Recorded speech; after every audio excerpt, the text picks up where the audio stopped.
sick. I am sick. I wonder what Lady Gaga would say.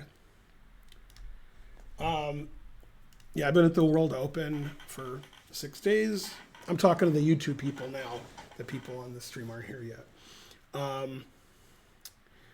We flew out on Wednesday last week, and we flew back this morning. We had to wake up at 4 a.m. to get our 8 a.m. flight. And we've been back for a while, but we're all sick. And I'm still a little sick. I think Holden's feeling better, and Archer's a little sick. He was the most sick. Then I just got sick today when I got home. I wasn't sick in Philadelphia, but I am now. Basically just like I have pain everywhere. I'm not like it. I have Perrier. I didn't have Perrier for a while. That's probably what the problem was. So what I'm going to do, we're going to be on Chess TV in 10 minutes. The next 2 streams, including this one, I'm going to analyze my games from the World Open, which completed yesterday. And I'm going to do 4 games today and 4 games on my next stream, probably Thursday or Friday. I'm not going to stream tomorrow because I'm going to be doing a play-by-play for the Arena Kings. And they have a new system that I haven't done before where they're basically just going to show streams of people that we're watching. So I'm not going to say like Bishop E3. I'm not going to do any chess analysis. We're just going to watch the stream. And then between streams, I'll be like a DJ and tell you like what's going on. And then we'll go to some other stream. And then when it's the playoffs, it'll be a little different. So tomorrow from 1 p.m. to 5:30 p.m. Eastern, I'll be doing Arena Kings for chess.com. And again, the format's different, so there might be some confusion the first time. It's stuff that I haven't done before. We're not using OBS and having an outside producer and so forth. Yeah. And then over the next month, I'm doing a lot of commentary for chess.com. Maybe that'll mean less streaming, maybe. I'm going to be doing commentary for the World Cup. It's Karen. Yeah. How long am I streaming today? About 2 hours and 20 minutes. Something like that. How's everything looking and sounding, everybody? There's nobody here. You look pretty to me. I feel pretty. Yeah. All right, good. This isn't hot enough. I think they turn it off instead of leaving it on to be hot. It's been on for a while, but I think a lot of times they turn off the hot button, but I tell them not to do that. Oh, maybe. Just like it runs out, but I think they turn it off before it runs out. Oh, I don't know. Do you want me to go microwave it? Nah, I guess I have enough coffee. Okay. Yay, 100 cent to do's. But thanks. You want to scoot in here? I can just say, hey, but I gotta keep working. Karen didn't play tonight. Is Archer done yet? No, he's still playing. Yeah. He wants me to go get him a Caesar salad. So they close at 9? Oh. You better hurry if you want to Caesar salad. Okay. Bye. Mm-hmm. Yeah. Yay. Caesar salad. Does he ever get that? No. No. Does he know what it is? Yeah. I know why Archer wants a Caesar salad because he was born via C-section. So there you go. A cesarean. I'm back. Thanks, Curious Chimpanzee. Thanks, Farty Party, etc., etc. Are they playing game 1 now, or they already played game 1? After the Hawks lost, I stopped following. Because, who cares about the other teams? All right, that's all really important stuff. Except for one thing. Hi from Sweden. Hello. I don't know which period to drink.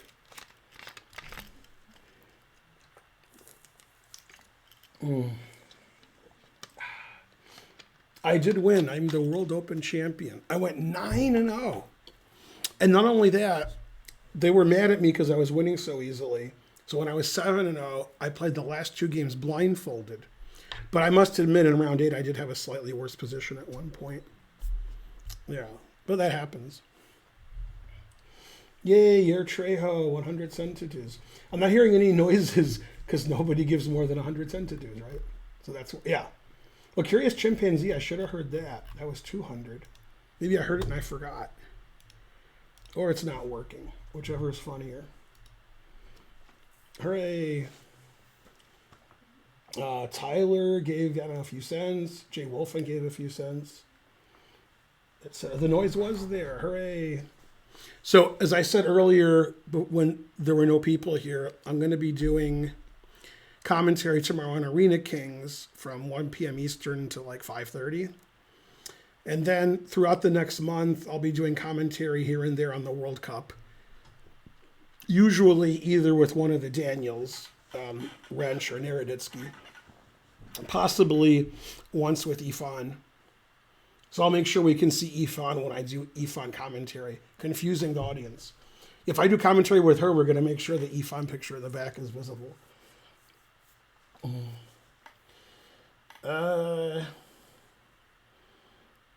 Let's see. How's life going? Good, good. I'm sick today, but, traveling's hard. Go Hype Train. 26% on level 1. That's bad even for me. Knight to F3 subscribe. That's better than F3 subscribing. All right, if somebody donates 20,000 subs, we're only slightly behind the chess bras. Slightly. Not much. We can catch up. He's too legit to quit. The world's youngest GM. That's mainly just like a press thing that has no importance in reality. What matters in chess is how well you play and what your rating is. Your title isn't really indicative of how good you are. A lot of GMs like me are 500 points worse than the best players in the world. And there's a lot of IMs that are better than GMs. Those are just titles that you earn by getting certain performances. So it sort of reminds me of Phil Hellmuth. So the reason Phil Hellmuth has won more World Series of Poker bracelets than I have is he's played in 8,000 World Series of Poker events and I've played in 0. The fact that he's better than me is important, but not as important as I haven't played in any and he's played in 1 million of them. So obviously, if you play in 100 norm tournaments and you get 3 norms, that's not super impressive. But for people who are really young and their parents, coaches, they want their child to be the youngest possible GM. And I remember when Leko was becoming a GM when he was 13, 14, 15. And I remember talking, and they were like, we're going to this tournament, and that tournament, and that tournament. Got to be a GM now. And I'm like, all right. Like, Lako's going to be one of the top players in the world. What's the difference if he's a GM at 14 or 15? But, for them, it's exciting, and maybe it's good for sponsorship. But whether you're a GM or an IM or an FM, more important for your strength is how well you play, how well you understand chess, and your rating. Yeah. And so forth. And there's other things that I can't even talk about that I would. At the World Open, this is what happened. If you weren't there, if you were there, you'll just be nodding in agreement. The open section was mainly small Asian children who are really good. They were between 10 and 17 years old. And you couldn't tell who was whom because they all have masks on. Everybody's wearing a mask. I don't even know who I am. There were people wearing a mask, and I was like, I don't know who that is. I look at the pairing chart. It's somebody I've known for like 10 years. But I didn't know who people were because they're all wearing a mask. So every board had 2 Asian kids playing on it, which you would normally see like at the Nationals. But this was the World Open. And they were better than everybody. Every like Asian American kid is better than everybody who's not a kid. So it was very embarrassing because, kids that were like 14 to 16 were like, performing way better than me, playing better than me, understanding better than me. They stack paper to the ceiling. They drive on 24-inch chrome. I got nothing. I'm driving a Honda. So I mean, it was amazing. On the top boards, everybody was really, really, really young. And it reminded me here, we have these weekend tournaments and we have Saturday tournaments and it's open and we get experts and masters and A players. And usually at some point, board one near the end of the tournament is a 12-year-old playing a 10-year-old because those are like the two best players here. The 12-year-old's like the highest rated player who comes here on the weekends. The 10-year-old's like the third highest. But yeah, I mean, I never saw so many little kids. I mean, they were tiny. And I have a funny story about round 8. Thanks Papega, thanks Synthetic Assault, thanks Old Fash 33, thanks Sir Cleve, thanks Fret God 99, and etc.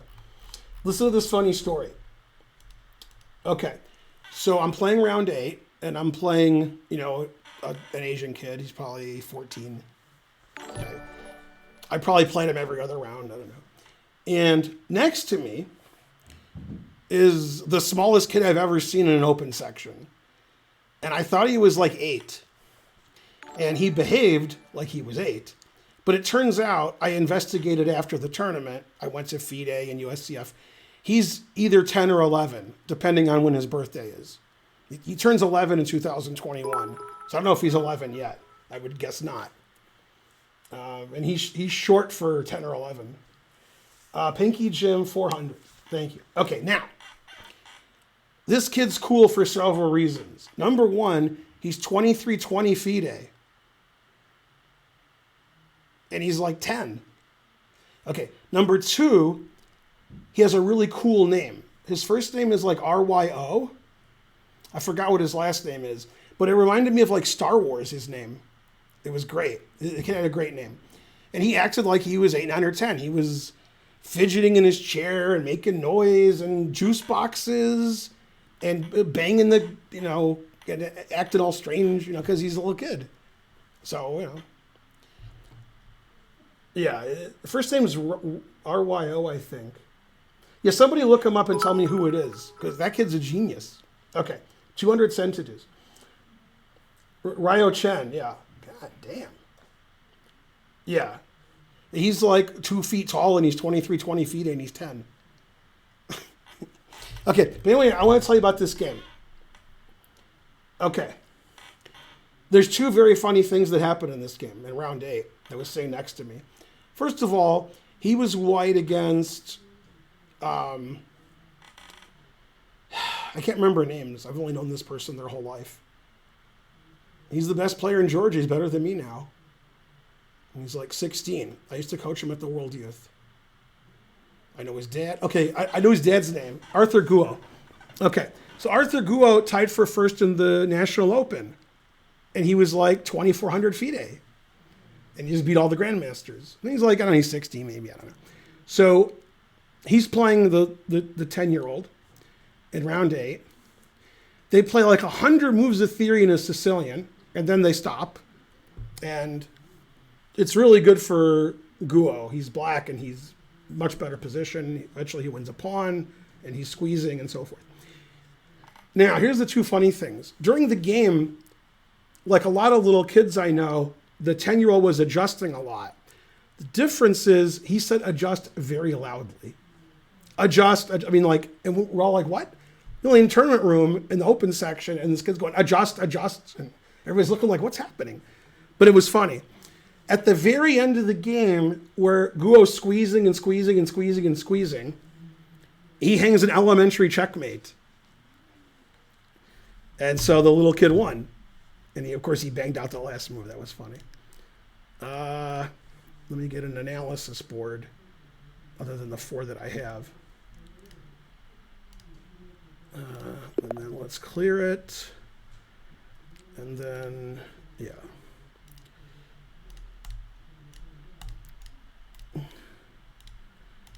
This might not be the exact position, but it might be. It might not be, but it might be.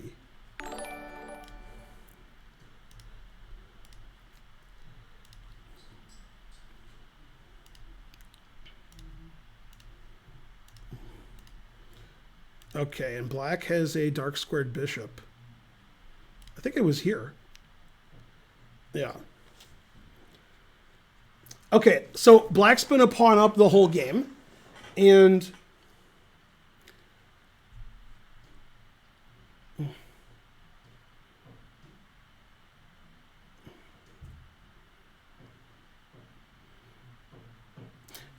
I'm not sure if this rook was on b8 or c8. I think the queen was on a4. Okay, but anyway, black's been a pawn up forever, and black never played h6 and got loofed, which was weird. He could have done it the last 20 moves. And I don't know what black's last move was. I don't know. Because I turned and I saw this position. And Arthur Gua had walked away because he knew what he did. So he didn't want to give it away, so he walked away. And the kid was sitting there, and it was obvious the 10-year-old saw the winning move. It was obvious.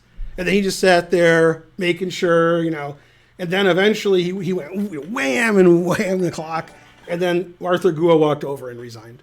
But yeah, it was funny. Queen d8 and then resigns. But I mean, Arthur could have got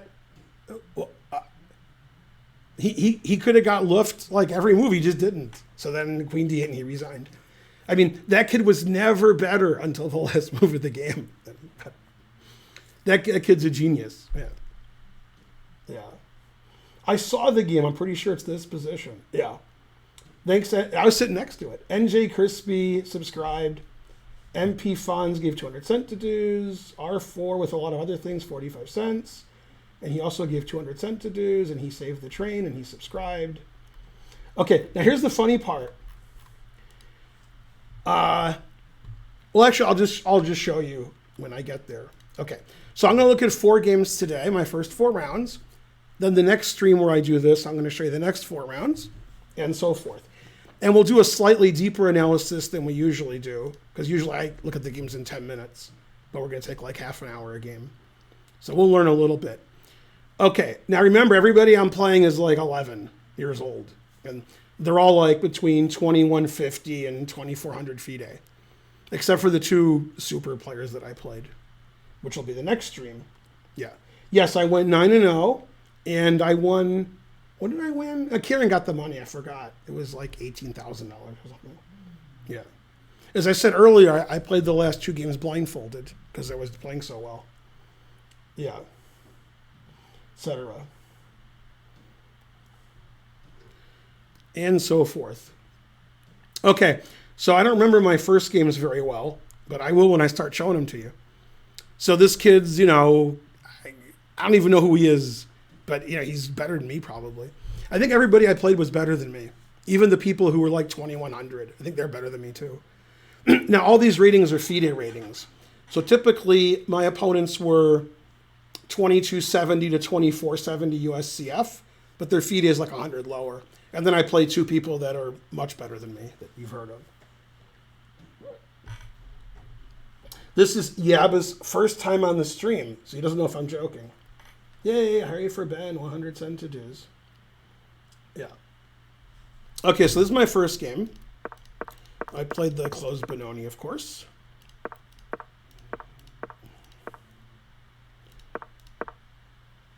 Okay, so I play this all the time. I had this position later in the tournament, and my opponent played knight f3.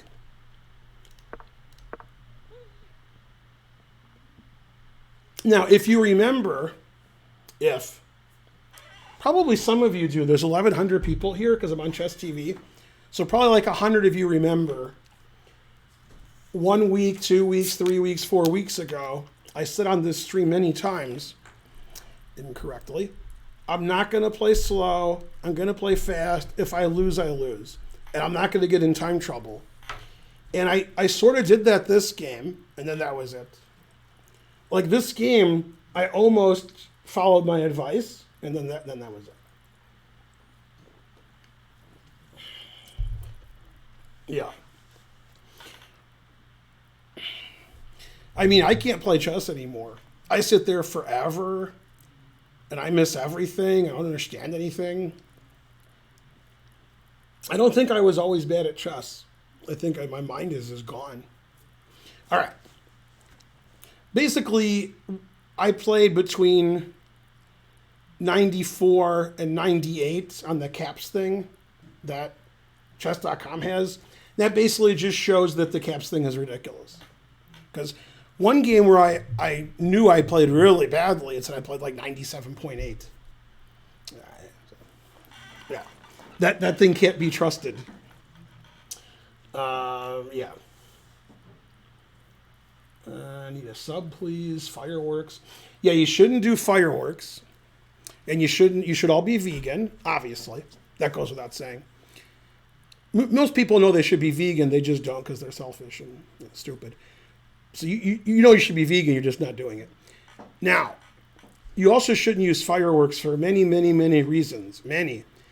One of them is you're spending money on fireworks. Don't do that. Spend money on things you need.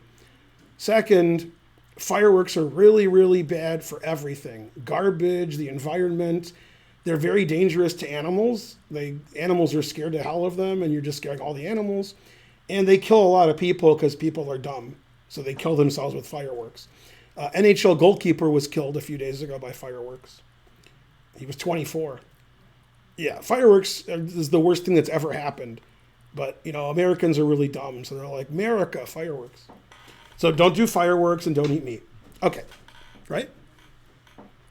And then they're like, Will Smith gave $100,000 so they have fireworks in New Orleans. That makes me hate him more.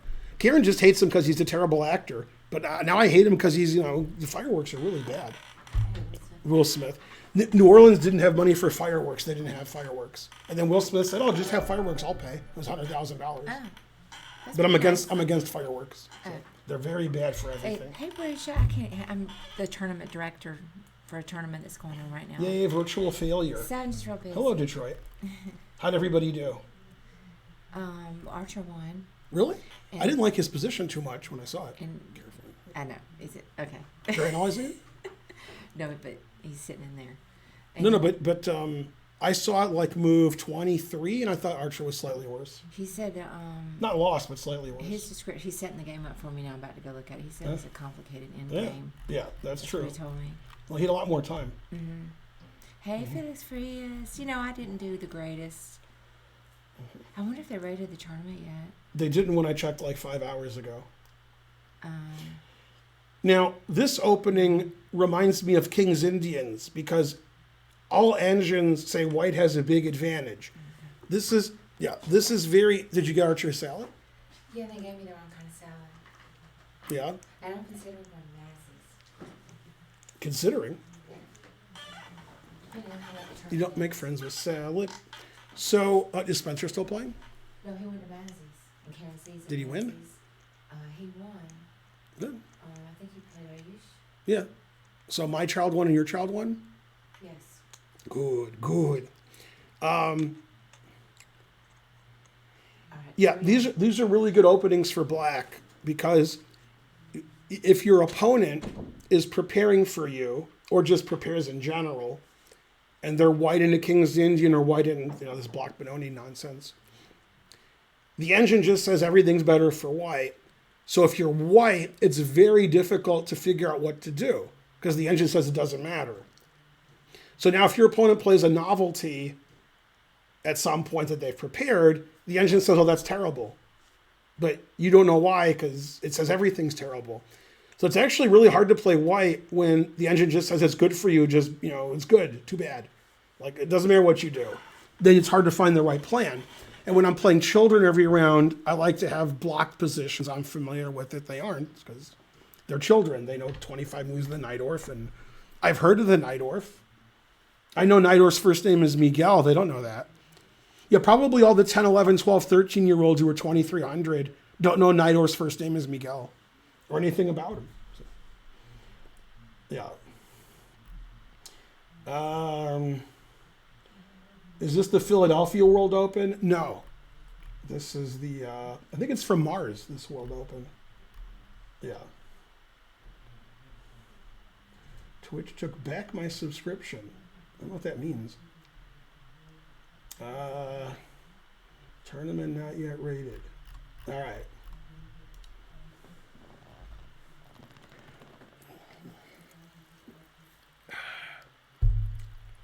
Okay. So my opponent played H3, putting it in H. I have to be honest with you. A lot of people play h3 in these block positions, but I never know why. The only reason you would ever play h3 is you want to play bishop e3, but you don't want knight g4 to attack your bishop.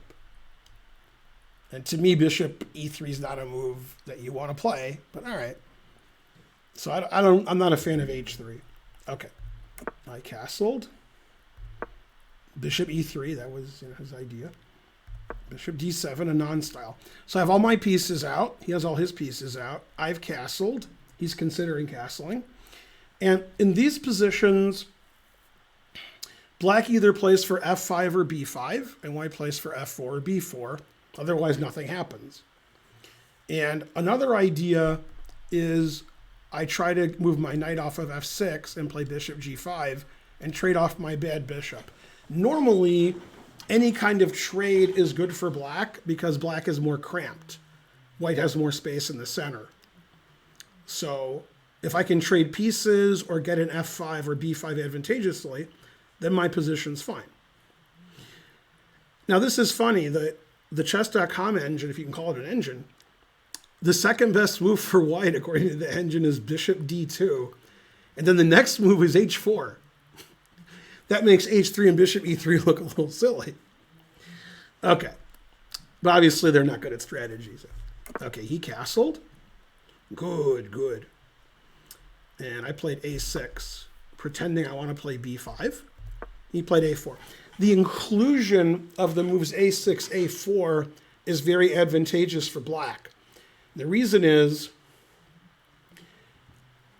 white should be playing for b4. And white should literally not care if black plays b5, as long as white plays b4. And white should especially want to play b4 with the bishop on e3, because then you're putting pressure on the c5 pawn. Now it's hard to play b4 because you can't preface it with a3 because you've already played a4. However, later in the game, if necessary, I can play b5. a4 doesn't prevent b5. I can play it later, or I can sack a pawn. But it makes it hard for white to play b4. So generally, a4 is wrong in these positions. But I'm playing a kid, and I play a6, they play a4. Okay, I put it in h. Yeah, I want to play h4 and get some dark squares. And again, it's blocked, so I want to play somewhere. The other way to play, which I did in another game, is play h6, knight h7, and then f5, which you'll see in later games in this variation. Another way to play, which is more standard, which I almost never do, it's too standard, is knight e8 to c7, so you can prepare for b5.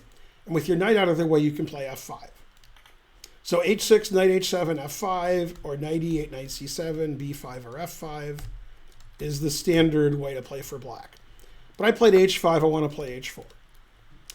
And I encourage him to play f4. And usually, I believe f4 is a mistake. Because I think it gives black a lot of play. And it's easy for white to get overextended because he's just pushing everything. However, if I get run over in the center, then it's good.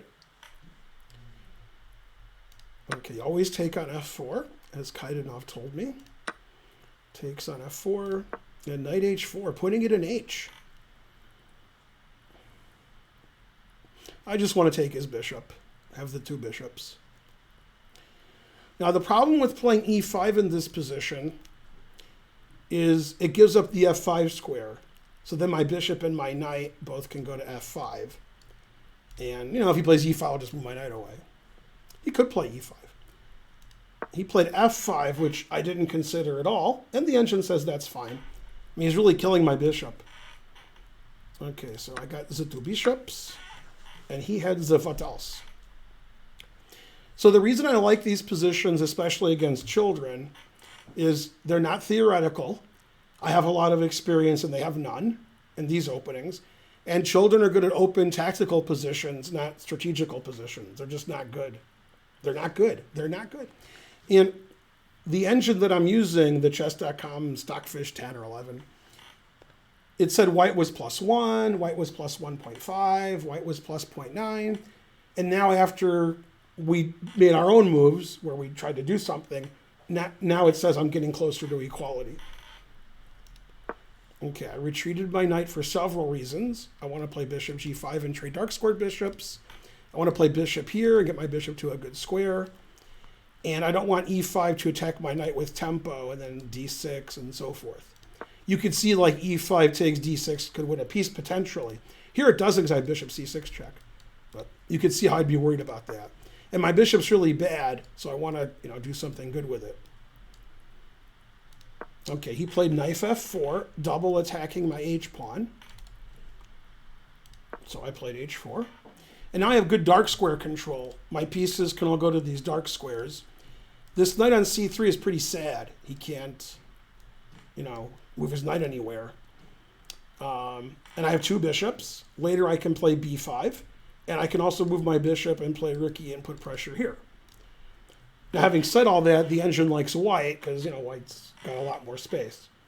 And these are the kind of positions I like with black because it's tough to play both sides, and I have a lot of experience. I don't mind defending. I sort of like defending. Okay, he played king h1, which is excellent. He wants to attack me on the g file. So rook g1 and double rooks and triple and so forth. King's better on h1 anyway, it's safer. Okay, bishop f6. Obviously improving my bishop. Rook g1 and rook e8. So this is a good bishop.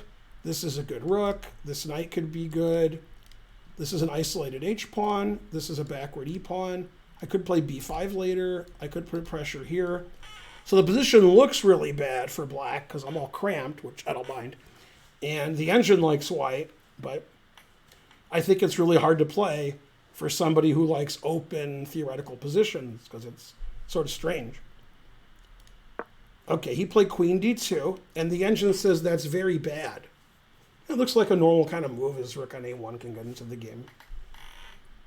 What's funny is one of the top engine moves is bishop to d2, a move I would never consider. Queen g4 is the standard move. Put some pressure here. Okay, he played queen d2. I played queen e7. So now I want to take on c3 and take on e4 with check because then his whole center collapses as long as I don't get mated. In this position, if I played this instead to win a pawn, that would be risky due to checkmate. It's less risky when I take with the queen because then it's check. Because queen takes, checks as king. So it's still risky to do this because I've got my dark squared bishop. But if I take this pawn and stop mate and take this pawn, I should win up 2 pawns. Okay, he played rook e1. He literally didn't care. And that move is very dangerous. I could play knight g5, which puts pressure on h3 and e4, and also knight f3 looks pretty annoying. And after knight here, the engine says it's just unclear. It doesn't know who has the advantage. But I'm a pawn grubber. I'm old. Check. He can't mate me. There's going to be a lot of YouTube comments that my opponent missed mate in 1 with queen takes g7 mate. If only we didn't miss that. It's terrible we both missed it. Damn. Okay, so I'm up a pawn. His center's gone. His e-pawn's gone. His f-pawn looks bad, but he is threatening mate in 1. And the engine likes white again. And I played rook e5, stopping mate, and attacking his f-pawn 1 billion times. Now, this engine, which isn't as good as my Stockfish 14 with 12 CPUs on my laptop, says white has one move that gives him an advantage, and that move is knight e6, confusing the audience, a move I never considered, since it's hanging. And then it says white's slightly better. What? And there's just like thousands of variations. I could play pawn takes, I can play queen takes f5, bishop takes is the worst. It says both of these are about equal. I mean, I wouldn't even consider knight e6. I don't know if my opponent did. Trying to learn, gifted a sub to Cheesy Driver. It's trying to learn. He played in Philadelphia also. Now, you may remember that two of my Wednesday classes over a month ago were sponsored by the poker player Olivier Bousquet. I don't know if you remember that. He's probably 1900 on chess.com or 1800 or something. Anyway, he played in the World Open under 1600 section, but I didn't know. He didn't say hi, and I didn't see him. And he had 5.5 out of 6. And then the truth hurt after that. He lost his next 2 games, then he won his last game. And he posted about it on Twitter, and I'm like, I didn't see you there. There were people that I know really well that play all 9 rounds. I didn't see them once. I didn't see that they were there. Didn't know they were there. I only say LOL did something. He subscribed, I guess. I don't know. Something. Let's see, what else happened? Yeah. Okay, so he played not knight e6. He played knight h5. The same idea as knight e6, but not hanging the knight. Attacks g7. Yeah. Dangerous. NJ Crispy gifted 5 subs. Now, I've done this my whole life, and I don't necessarily know why. I can make an excuse. When I'm white, my whole life I try to play very boring and be better and not allow counterplay and squeeze. And when I'm black, I don't want that to happen. So I try to play insane. I figure better than being slightly worse or clearly worse is everybody's confused. So when I'm black, I have a lot of games like this where it's confusing. And when I'm white, I'm trying to get a slight advantage. That's the way I play. Okay, so I play queen takes f5, ignoring g7. And I'm 2 pawns up. I'm threatening this, and I'm threatening this. So he can't play knight takes g7 because queen takes h3 mate is good for black. And now it says he's losing unless he plays rook g7 check. And that's what he did. And now this is very funny. If you don't cheat, I assume half of you are going to cheat. If you don't cheat, there's king h8 and king f8. Now, I have to go back because I forgot to tell you something. As I said earlier in this stream and in many other streams, I was going to play fast this tournament. And if I play bad, I play bad. But I'm not going to get in time trouble. So far this game, I'm playing really fast. I have a huge time advantage. Huge. And when he played knight h5, I thought forever. One of my 10 longest things in my life, probably 40 minutes, because I was really worried about a lot of stuff. And he thought I was in trouble because of what happened in the game, but I knew that I wasn't. I was afraid of something else. And when I told him after the game I was afraid of this other thing, he goes, well, I just thought this was great for me. I didn't really care about anything else. It turns out the thing I was worried about, which is why I thought for 40 minutes, I figured it out and I'm fine. It's actually worse than what he did. But I was really worried about it. So my question is, this is the only good move, by the way, queen f5. The question is, you can answer in the chat or you can make a poll, I don't care. Important thing is to cheat. Is, should I play king h8 or king f8? One move gives black a slight advantage and one loses by force.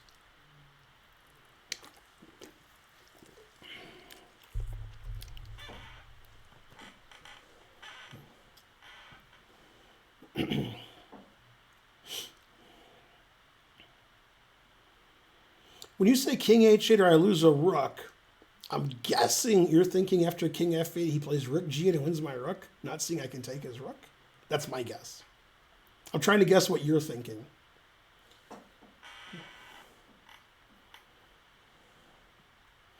Right, and this is why I didn't think very long here because I already decided what to do when I played queen takes f5.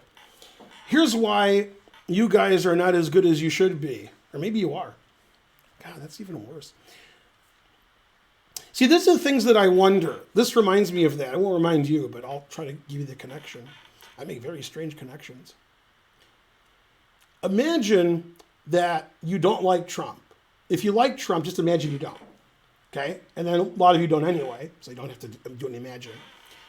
And you had to decide whether he was an evil person and he's doing things because he's evil, or he's incredibly stupid. Okay. Obviously, it could be both. Let's just say it's only one. Thanks, $20. Thanks, Puzzle Pawn. Now, here's the question. I don't care if he's stupid. I don't care if he's evil. That's not what I care about. Here's what I care about. If people thought you were stupid or evil, like you're Trump, which would you rather be? Would you rather that, yeah, I'm stupid, damn, or I'm evil, but I'm a genius? I guess most people would want to be evil, I guess, but that doesn't sound good. So this reminds me of when people analyze chess, is you can analyze by looking at variations, which is what a grandmaster does, or you can be like, I don't know, King H8 looks better, and your friend goes, King F8 looks better. And that's why you guys don't get better at chess. Nobody can play chess like that and play it well. You can't just say this looks better when you're calculating a lot of variations. And if everybody's checking and taking and getting mated and you don't calculate any variations, you're not going to play well unless it's an accident. Like it's 50-50, you played the right move. And I'm better than most of you, not all of you.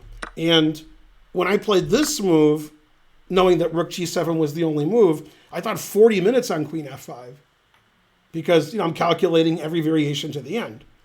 My opponent just thought he was winning, so he literally didn't care.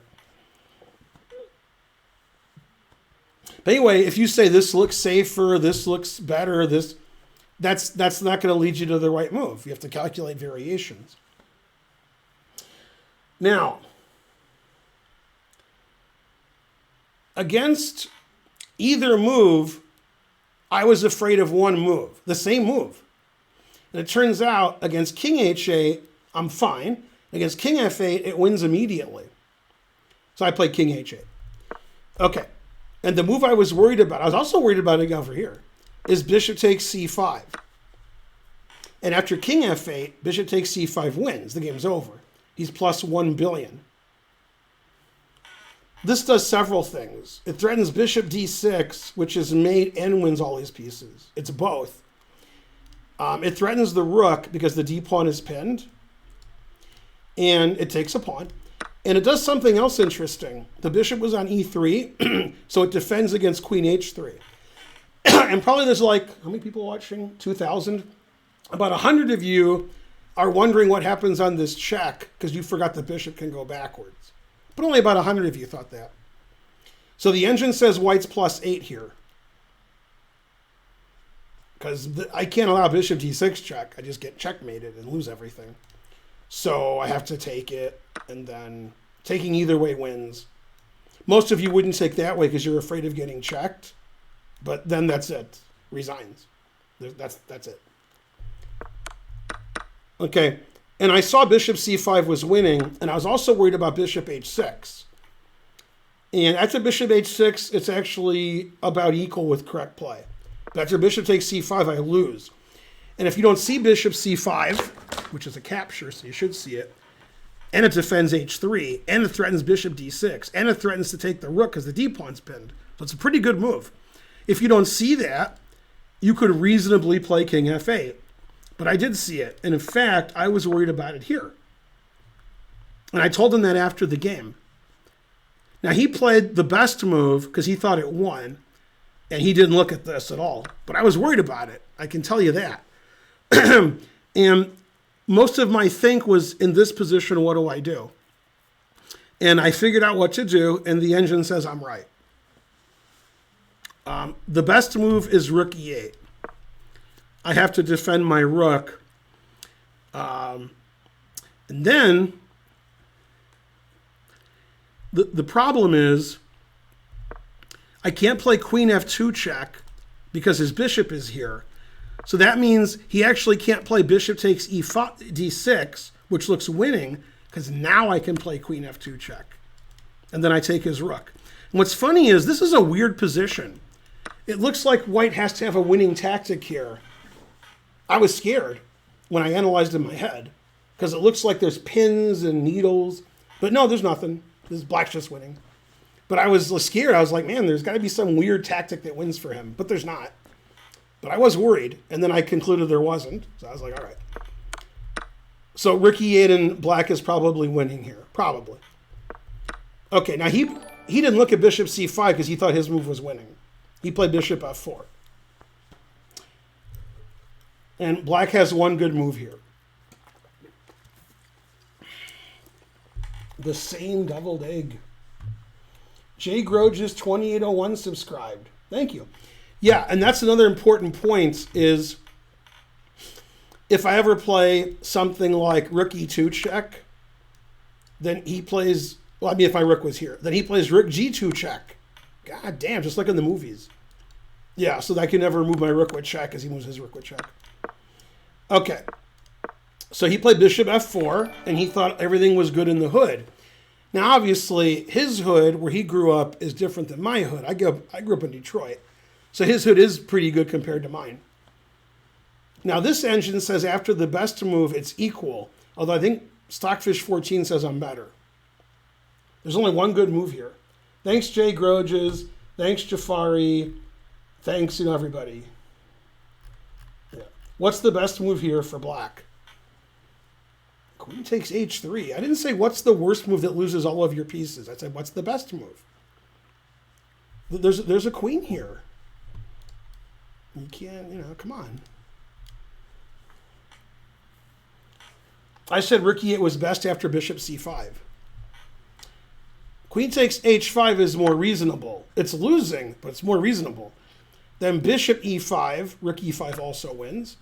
Takes, rook e5, and now the truth hurts. God damn.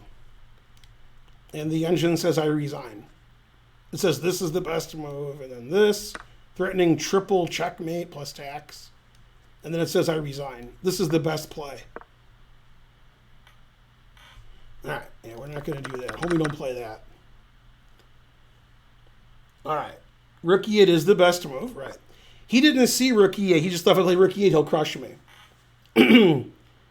And as a consequence of underestimating rook e8 and thinking he was winning, now he was like, damn. Now the engine says I'm slightly better, but psychologically he's crushed because he thought he was winning, and now he realizes his knight's trapped. It's hard to save your knight. Very hard. So the engine says he should go here, here, here, here, and that black is up 0.5 or something. I got two pieces for a rook, so I'll take black. Okay, and here he fell apart. Now, once upon a time, he was falling in love, but now he fell apart. And when you think you have a good position and your opponent makes a move you didn't see or underestimated, then you think you have a bad position. Psychologically, that's very difficult to recover. You're like, yay, I'm the best. And you're like, aw, I suck. So he didn't play well the rest of the game because he thought like he was lost now. But if he had fought harder, maybe he'd have some counter chances. So he took, which is fine. And here he made a very, very, very, very bad move, if I remember. I don't remember because this game was played a week ago. Yeah, he played a really bad move here. So he has to keep attacking somehow or trying. This is the best move, doubling his rooks. And the knight has nowhere to go. And if it did have somewhere to go, which it doesn't, then his rook's not defended. Yeah. Anyway, he played rook g2, which is frankly terrible. Yeah, I mean, he could have rooks here and here, or here and here. I mean, the here and here is no good. Yeah. Now I'm up a bishop and a knight and a pawn for a rook. A bishop, knight, and pawn is better than a rook. And if it's my turn, he has to be careful about knight here and knight f3 check.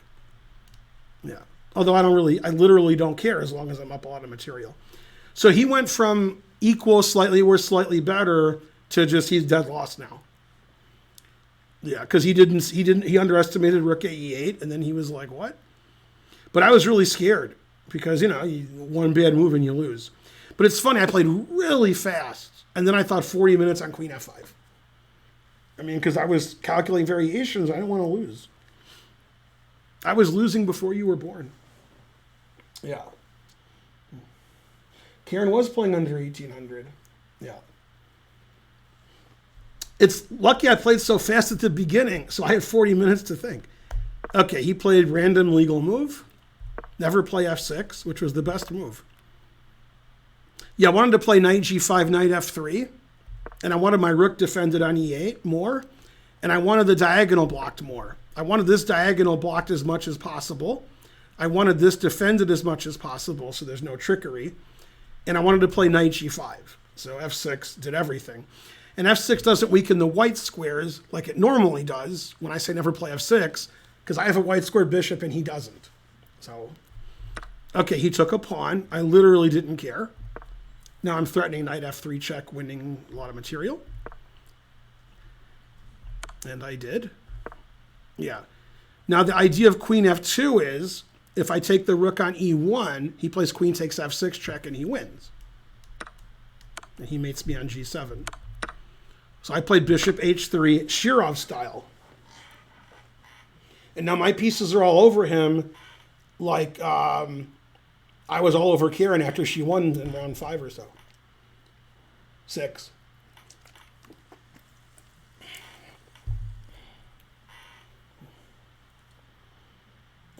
Good commentary. Wouldn't knight g5 walk into queen takes e5 check? I have a rook here. I can't play knight g5 now because he's... Yeah, I mean, I guess you're missing my rook on e8, I guess. I don't know what you're missing. Okay. And he played rook h2. Now, I could take his rook, but my knight's better than his rook. I don't want to let him check me. So, just went there. Remember, I always say sack the exchange, right? Remember, rooks are better than bishops and knights. See, these rooks are powerhouses. Yeah, when you hear a rook is worth 5 and a bishop or a knight's worth about 3, I mean, it depends where they are, right? Here, my bishop and knight are each worth more than his rooks. Also, I have another rook just in case. Yeah, always. Yeah, I'm not going to take his rook with my knight. My knight's better than both of his rooks. Okay, he attacked my knight like I'm nobody. Defense. No, he's going to queen. Well, I'll be killed. Now I'm threatening queen g1 mate. Rook, the queen and the rook make a battery. So he stopped it.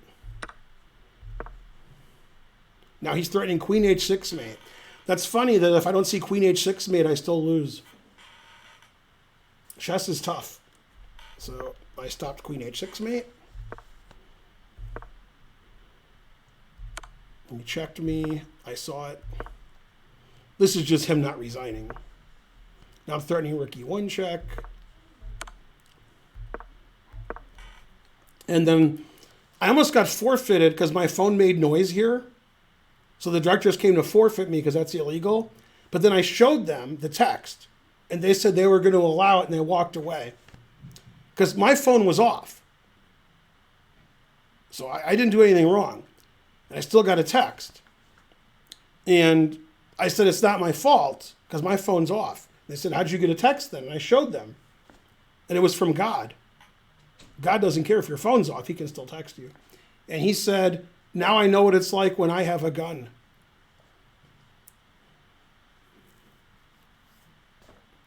So he actually did resign. Hooray! Go Ben.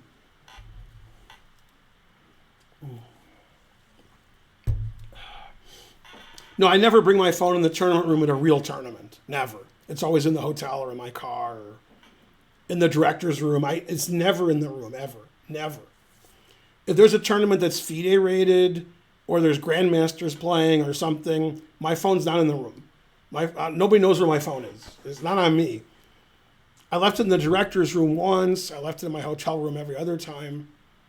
You're allowed to have it in your bag, like your chest bag. I don't have a chest bag. But you're not allowed to have it on you. That's also illegal. You can't have a phone turned off at the World Open. You can have it in your bag turned off, like your chest bag, but not like in your pocket. Yeah. Anyway, I tried to put the phone in my pocket, but I couldn't. And I was like, what's happening? And there was like no room, and I looked, and Alanis Morissane's hand was there. Terrible.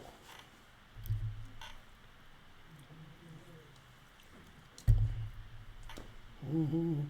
Hotel 1 to 10, almost as bad as the Indian hotel. 0, less than 0. Worst hotel I've ever stayed at in the U.S. Martin H 2323 subscribed. Hooray! Mr. Loopy subscribed. Hooray!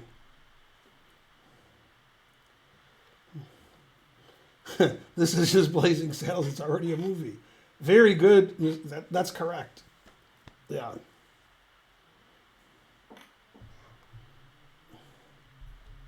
The other hand didn't have a cigarette because there was no smoking. Yeah. It's not Mumbai, it's Chennai. Come on, trying to learn. Mumbai's somewhere else.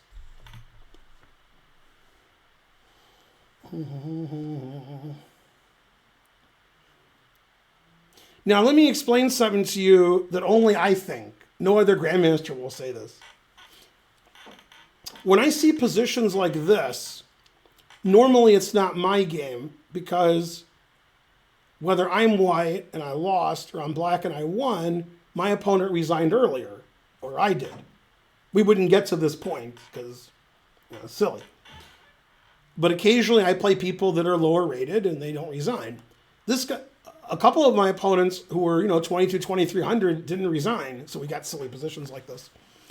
And when I see positions like this, and it's my student, and my student beat a higher rated player, okay, this is when I was teaching, I'd say, this is great, not because you won.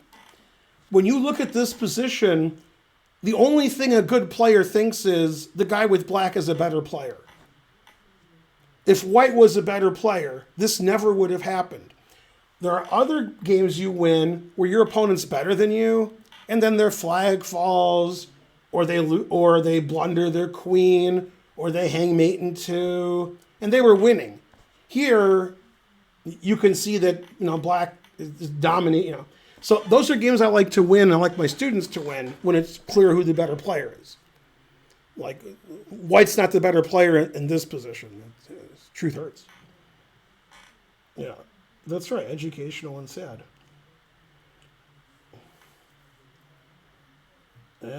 Levy Roseman, I think, just did the Perpetual podcast with Ben Johnson. I think so. I think that just came out. Yes, you can go outside and smoke. Yeah, they have to let you. And some people do. Can't smoke in the hotels. You have to leave the hotel, go down escalators and leave. Yeah. That's right.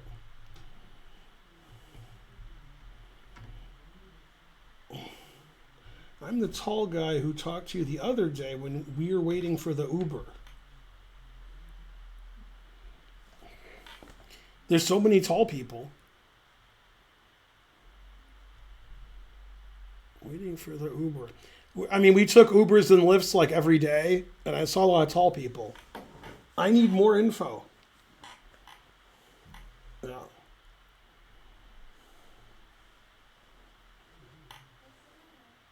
Gus actually showed up on his way to Florida. He did well. We ate at a nice Middle Eastern place. Yeah.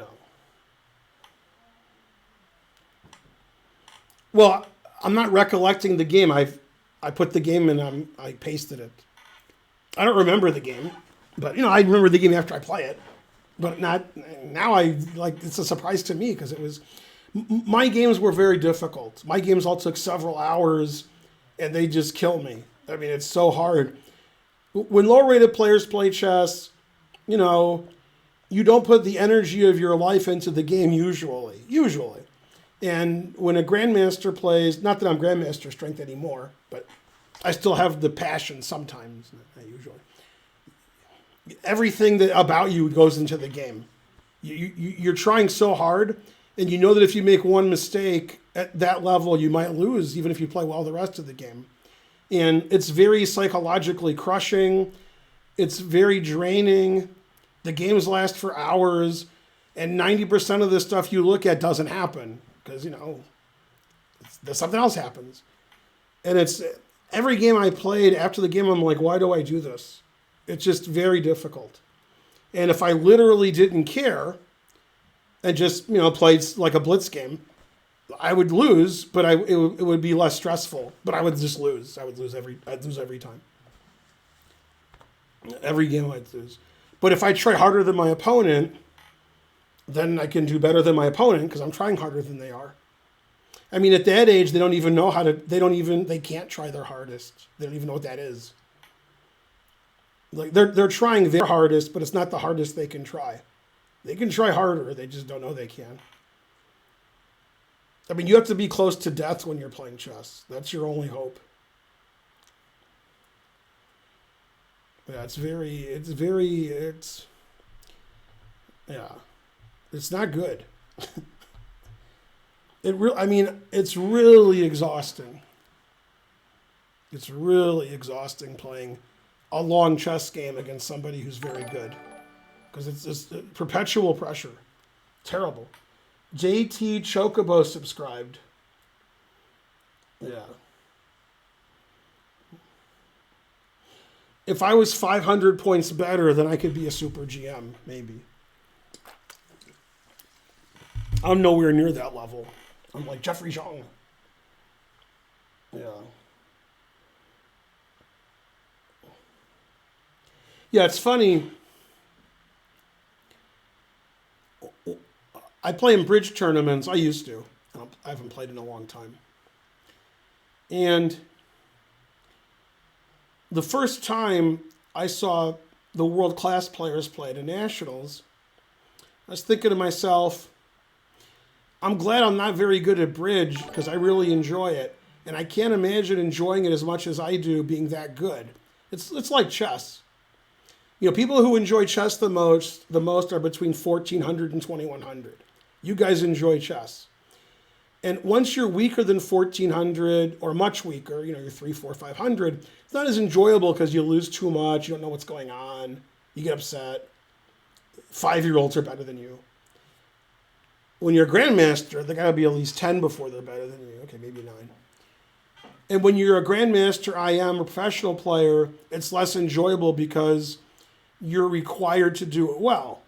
And when I stream and I play Bullet, Blitz, and Rapid and such, I care less than the other streamers about my result, which makes it more fun for me than them. But my rating suffers. I'm terrible. And I can't put all of my energy into Blitz and Bullet because I don't want to. The reward isn't good enough. If you told me if I took all of my energy and I was 2850 at Blitz, or I could read the chat and eat food and, whatever, act silly and email people, and I'm 2500, that's a better option to me. But in a slow game, in a rated tournament, FIDE rated, no. You close the door? I'm about to leave. Right, You gonna leave it open? Yeah. So, yeah. Now, let me ask Karen a question. This is my first game. Mm-hmm. Who's better? Let's see. Yeah.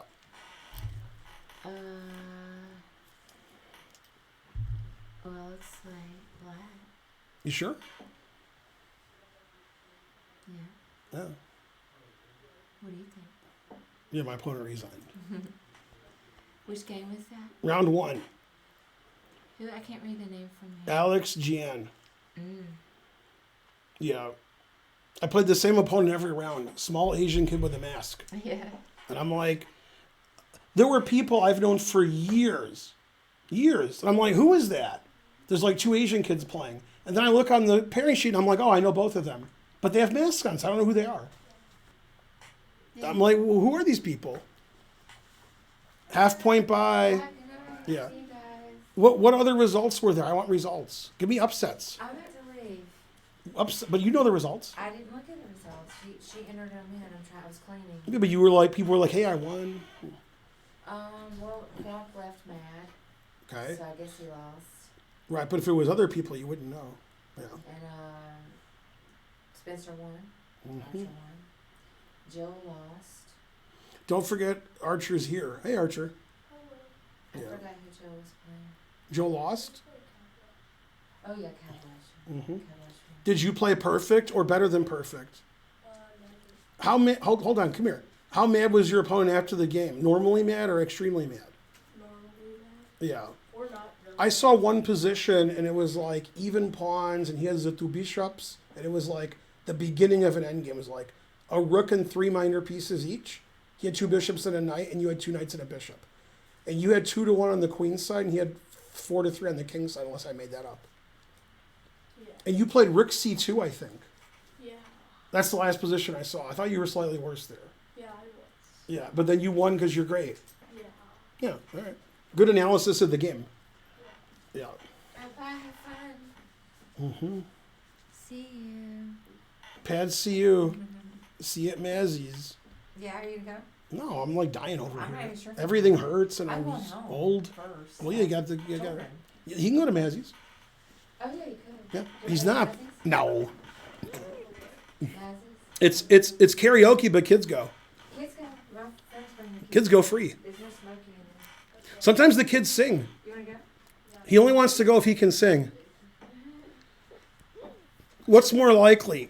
Archer gets a PhD at the same time from Stanford and MIT. At the same time. Or he sings tonight. No chance.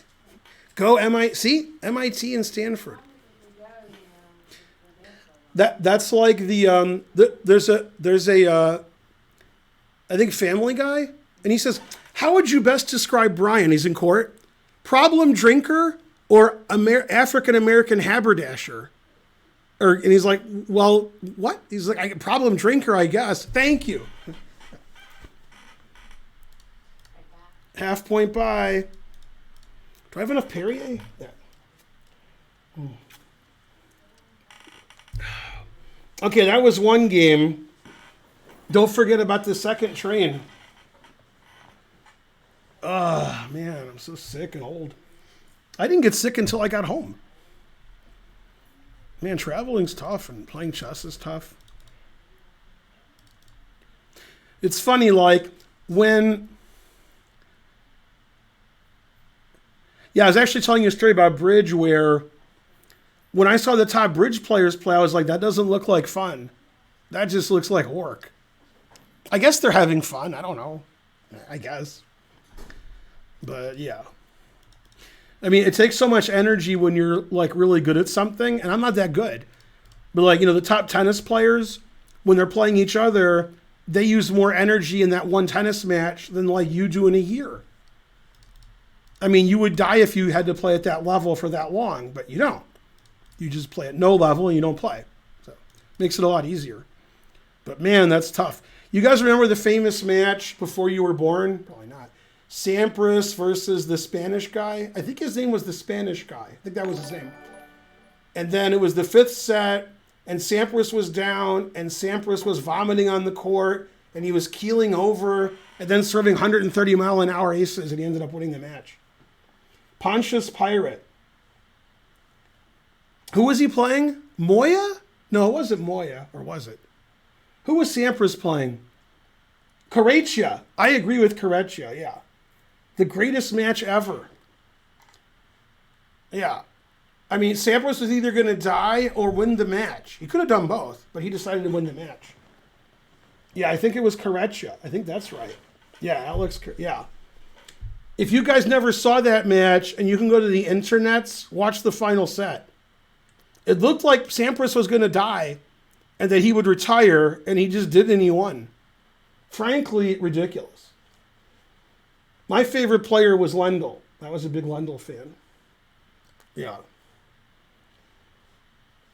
And the truth hurts. I mean, Sampras, when he won the U.S. Open against Agassi in 1990, that's the best I've ever seen anybody play. Maybe Djokovic played better at some tournament, but man, Sampras was unbeatable. Serve and volley, aces every point. God damn. Man, Sampras was great.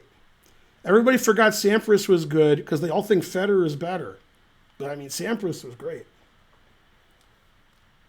Spain sold big time against Italy. Sold? What?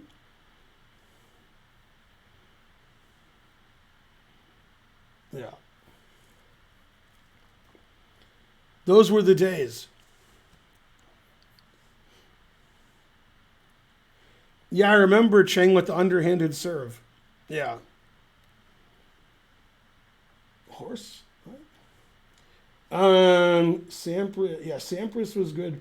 There's a funny story you guys don't know, except I've told it on the stream before, but I still don't think you know. Sampras was practicing in Florida when he was good. I think he was retired, but you know. And these basketball guys in the NBA were down there, I think doing basketball practice when it wasn't the season, hadn't started yet. And they went to play tennis because they're 9 feet tall, and they saw Sampras. And they're like, hey, let's play a little bit like for fun. And they had a video of it. Sampras served, and the guy who was like 8 feet tall, he like collapsed on the ground and like started crying. He was there with and then the ball came, and then he just, yeah, that was it. It's one practice point, and the guy's like, all right, that's enough. It was funny because, you know, it was so silly. Yeah, if you play tennis with your friends and then you play against one of the top servers ever and they serve, it's very scary. It's not something you're used to. Yeah. Yeah, I think the guy's still crying about it. What you looking for? Should I call it? Yeah. Let's see, critical race theory. Let me explain what critical race theory is. Hopefully they make a little vignette out of this monologue. Critical race theory is when you're the best at a race, but you smoked a little weed, so now you can't race. That's critical race theory. Thank you. That's my understanding of everything. Okay, now, this game is round 2, and this kid won clear under 2,300 and won like $3,500. So this, and I don't think he did anything wrong in this game. I think this game was just a good game. I realized things weren't going my way, and I made a move and offer to draw, but my last move was bad. And, you know, if I was playing somebody higher rated, they would just beat me. But, you know, he's like 2,300 or 2,270, I don't know, something. But, yeah, his performance during this tournament was he probably got an IM norm, at least. Yeah. That's right. They were scared. And her children... Oh, okay, I got to tell you this story. I gotta. Okay, I withdrew from the tournament. I didn't play round 9. Karen played round 9. And game ended, and Karen and her opponent went to the bar for a drink and talk about the game and talk about life. Anyway, I'd like to point out if I did that with an opponent who was female, you'd find pieces of my body all over the world. Just pointing that out. Okay, although maybe not in this case because the guy was 69 and was sick. Yay, I am Rosen's rating with a party of 838. Oh no, you rated the wrong person. Okay, but anyway.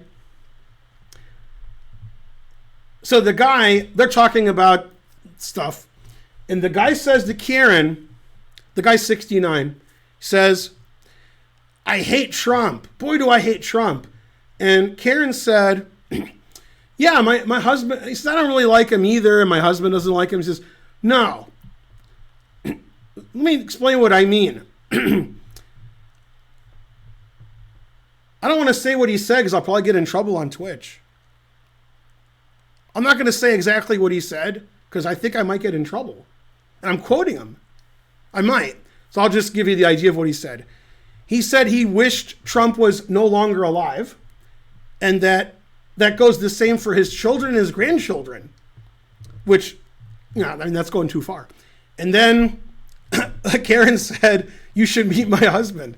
But when Karen told me that story, I was thinking his children and his children's children. That's what I was thinking. That guy was furious. Now, I dislike Trump as much as anybody. Nobody dislikes him more. Nobody. Maybe Melania. Okay? I mean, if I had to sleep with him, I mean, she doesn't sleep with him, but she probably did it once in her life. Okay, then I'd probably hate him more. But I don't wish people dead unless I know them, you know.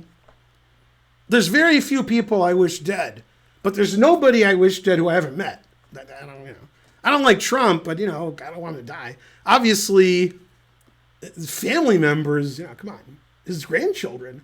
That guy went too far. When you go too far, in my estimation, then you've really gone too far. That's way too far. Yeah. Man, that guy did not like Trump. God damn. Etc. Yeah. You want to see the guy who talked to Karen in prison? Yeah. Man, imagine like you're Melania and you have to sleep with Trump. I mean, she's probably been like 10 years. And then, you know, like then like his diaper falls off or something. Jesus Christ. Horrible. Yeah. Man, that would be bad. Yeah, he was too far for me. Man. I'm like afraid to quote him what he said because, I mean, it's, you know. Anyway, they had a funny conversation about a lot of stuff. The guy was like getting in a fight with his roommate, who was 68. It was funny. 500 centidues. Let's see. He wrote this fake thing that obviously is a copy pasta. But it would be, you know, I have to look at it. Log in. What do you mean log in to Streamlabs? What? I never log into Streamlabs. I am Streamlabs. I'm looking to see what just happened. Blah, blah, blah. Blah, blah, blah.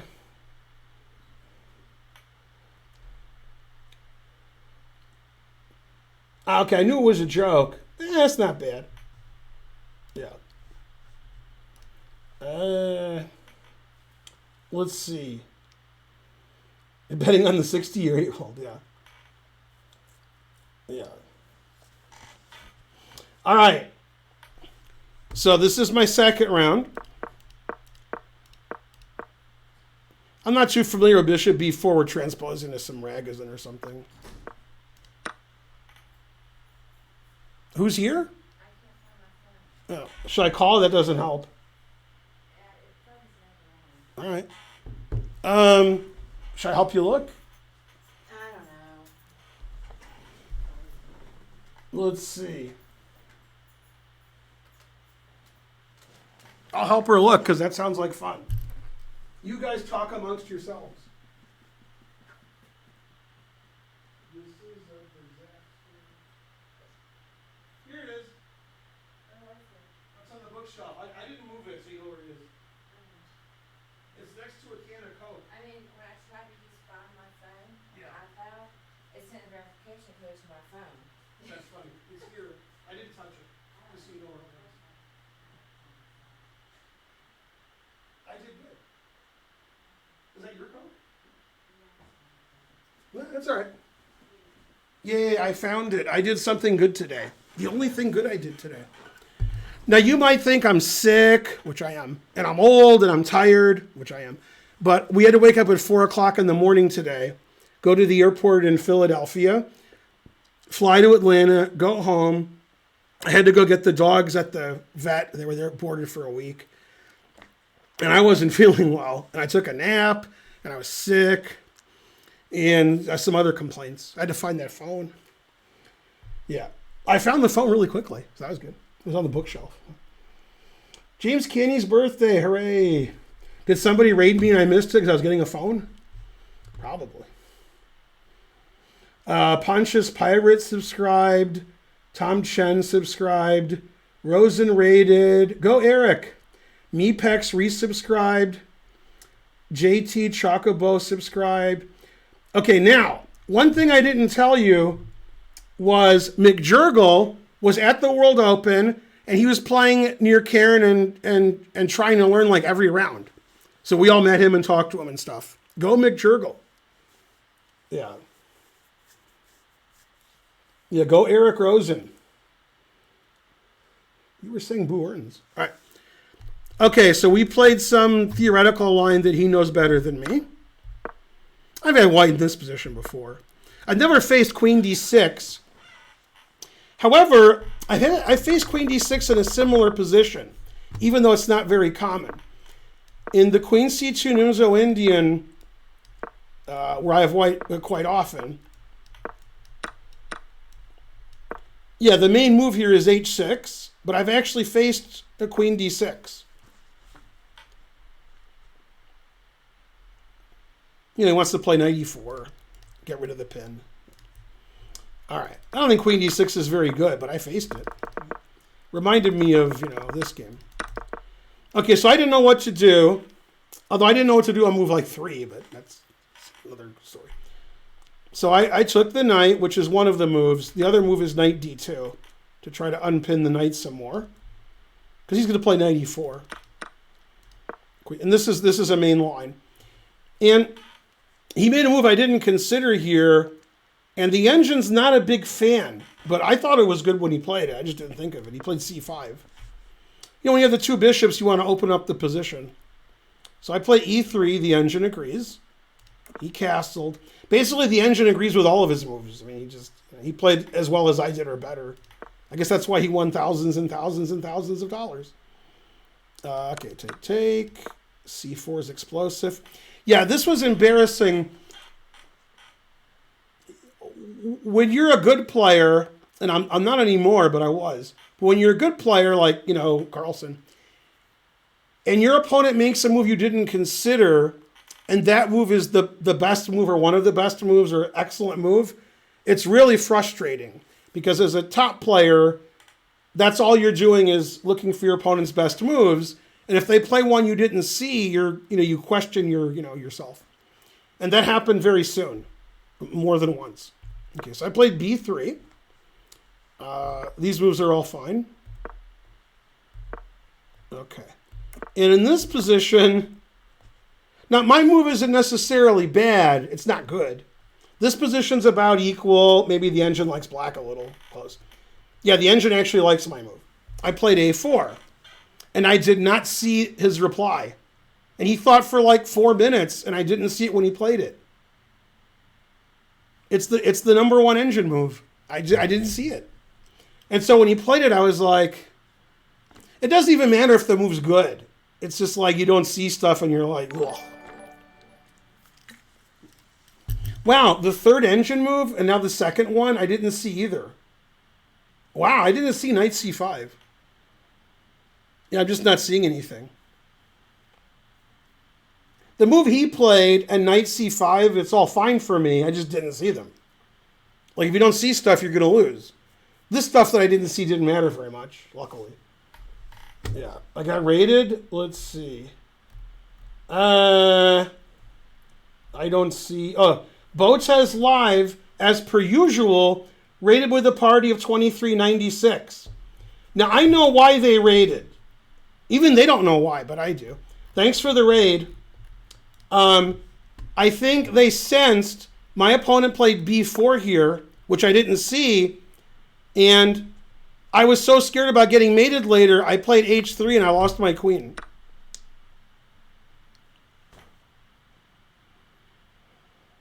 Terrible. Thanks for the raid, Boats has live. You're the best. I mean, Rosen wasn't a mega raid. That's a mega raid. Did people give a shout out to Boats has live or they forgot? I mean, we haven't insulted each other in like a year. It's been way too long.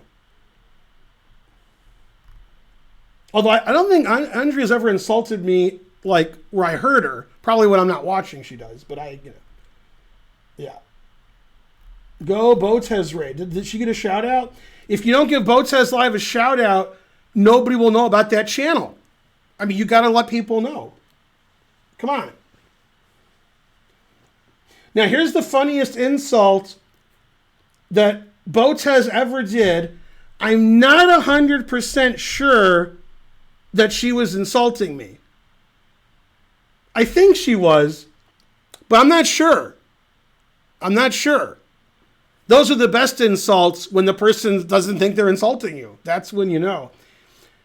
She was a commentator when I lost my match to the chess queen, Alexandra Kostenyuk. And she interviewed us after the match. Now, as you remember, I wish there was somebody here so I could say they don't remember. But as you remember, I lost the first 4 games. Then I won the next 4 games. And then I lost after that. And I lost, I don't remember what the final score was. 10-7? I don't know. 10.5, 7.5? I don't know. Anyway, I lost, handily. So Botez got 2 digs in. And again, I don't know. I don't think she was trying to dig. It was just funny. She said, yeah, that's the score I predicted before the match was you would lose whatever the score was. But funnier was when she said, now, when you were down 4-0, were you thinking I'm going to lose this match 10-0? And I was thinking I'm going to win the match. I always thought I was going to win the match. When the match was over, I thought I'd win it. That's, But I like that. Did you think you'd lose 10-0? Can you imagine if Hikaru was playing a match with one of the top 10 players in the world and he was down 4-0 in bullet or blitz and the interviewer said, did you expect to lose 10-0 now? I mean, he would have every channel banned. He would rehire and then the whole internet would be banned. There'd be no more internet. That would be the end of the internet. Canyon LA subscribed, thank you. Jason Cassidy subscribed, etc.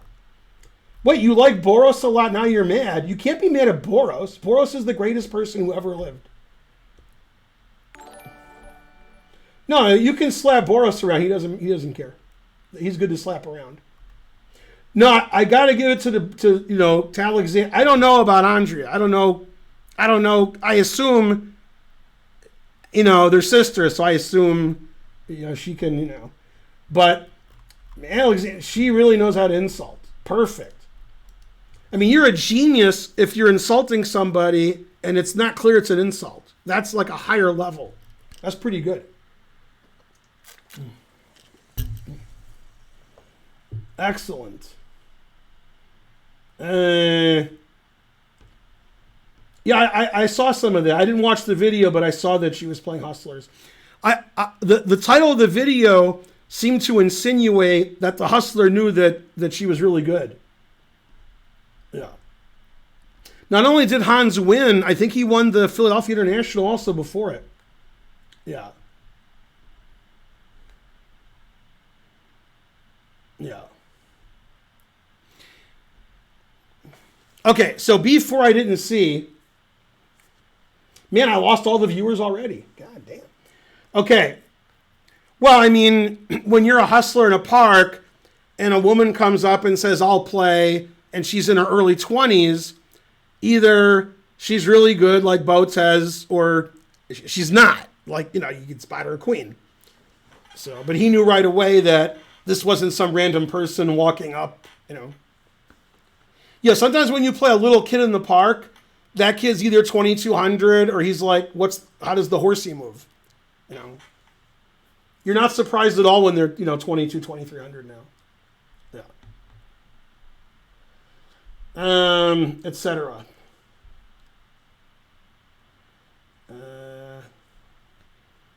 Let's see. Not sure what Smurfed is, but all right. I mean, I used to watch the Smurfs. Or did I watch that? I watched when Family Guy made fun of it. Was it Family Guy? I think so. No, it was Futurama? Rick and Morty? They probably all made fun of it. I don't know. Okay.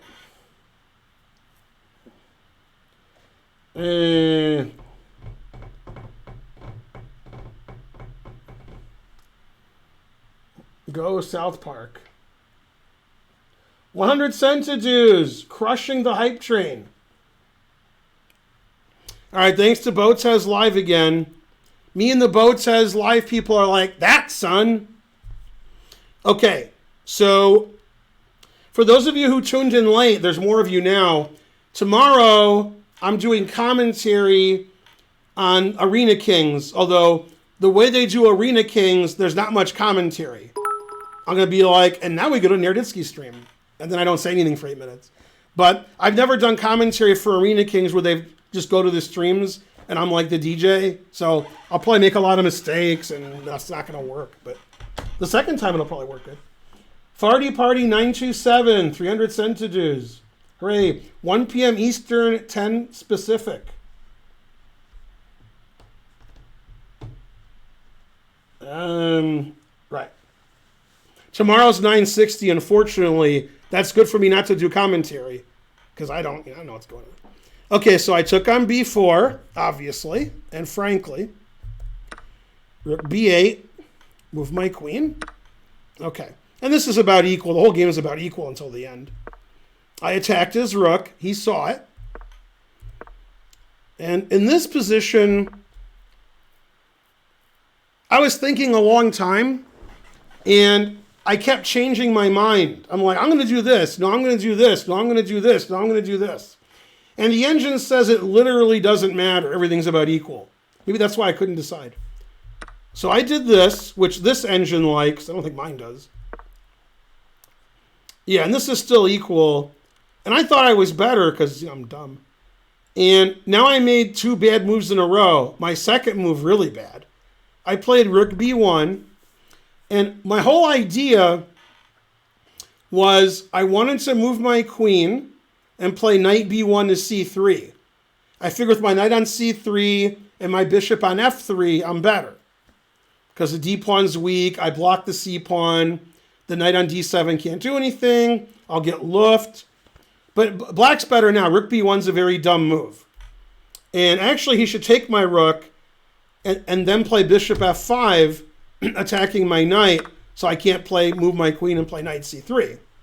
And this is just better for black. He has a passed pawn. I can't get the setup I want. But he played queen d8, which I was scared of. Because queen d8 is going to take control of the file. And I didn't know what to do here. I could play bishop f5 next move. If I trade rooks, he takes with the queen, has the b file. He still has the passed c pawn. Now I'm worried about knight b6 and my a pawn's weak. And here it's still equal.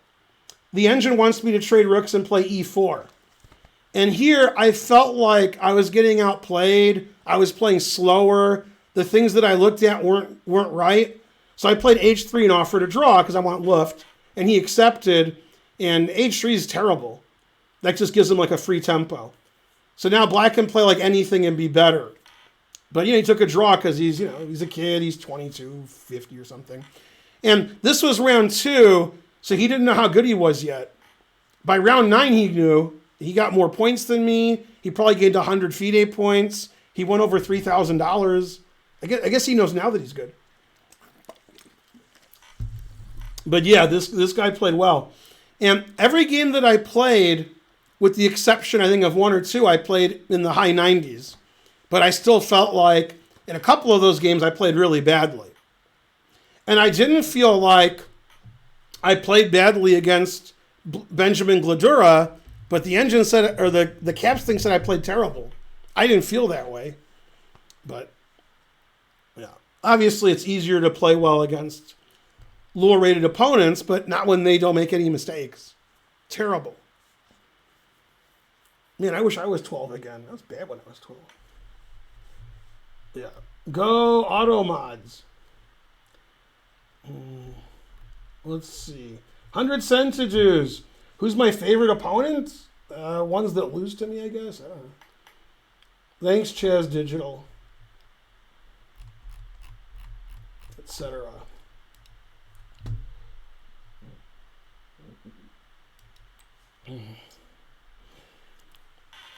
Well, if I was this coach, I would scold him for taking a draw unless he thought he was worse. And probably he's not worse because I offered a draw. When you're a kid, you should never offer or take a draw. Or an adult, but when you're improving your chess game, you don't take draws because that doesn't improve your chess game. That's just silly. Yeah, draws are something low-rated players like to do. It's terrible. In Radjabov. So, if you have like a weak mind like Radjabov does, or you're a low-rated player and you're like, my opponent's 80 points higher rated than me, I can't believe I drew. That's fine, but if you're an up-and-coming junior player and you're going to be one of the top juniors and possibly top players in the country, that's a very silly, you don't do that. Now, Abi Mishra, I don't know now, I think it changed.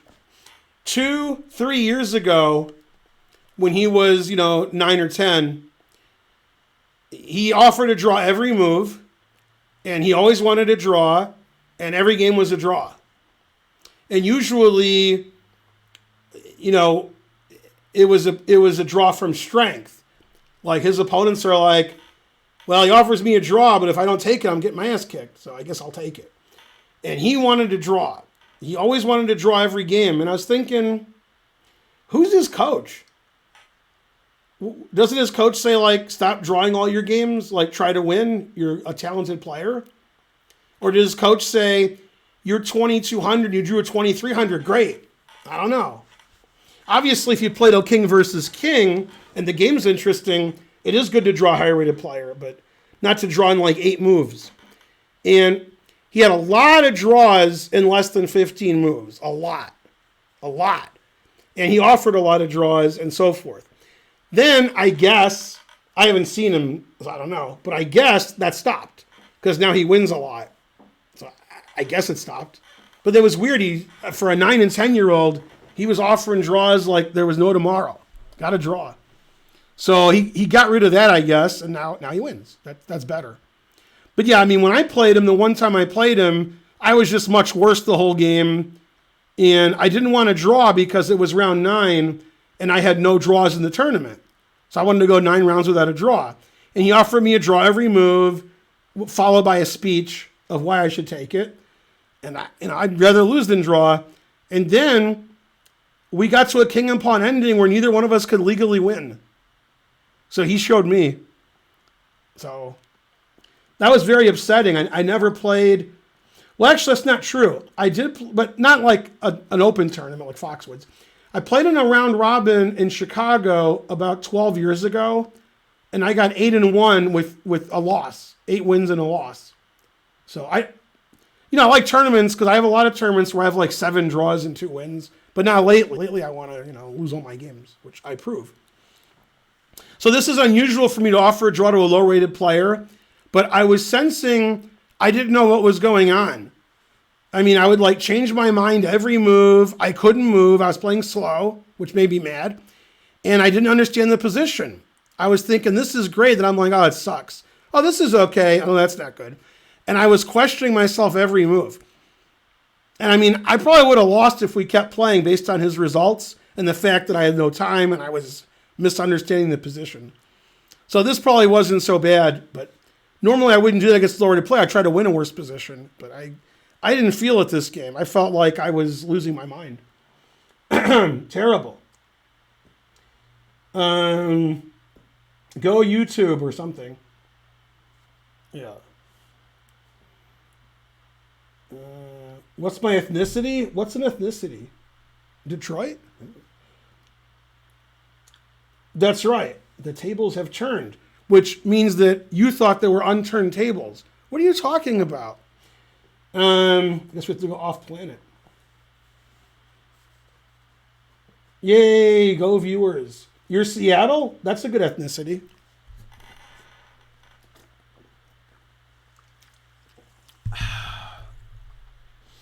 Yeah, somebody made a good point on Twitter today. It was the first time it ever happened. That's why I'm telling you guys. I've been on Twitter for years. I've never seen a good point before. Like, a lot of GMs like me are not GM strength anymore, but it doesn't matter, we're GMs. Then, a lot of GMs are somewhere between 2670 and higher, 20, whatever. And they have the same title as somebody who's like 2,500 their whole life. And if you took a very weak GM, either because their title's suspicious or they're old or whatever, and they're like 20, or they're British, they're like 24-20, 24-30 FIDE. They're much, much, much, much closer to like a weak FM than a super GM. But somehow they're a GM too. And Arthur Bisgeier, before you were born, in the 70s, he told somebody I knew, a weak GM is closer in strength to a USCF expert than a world champion.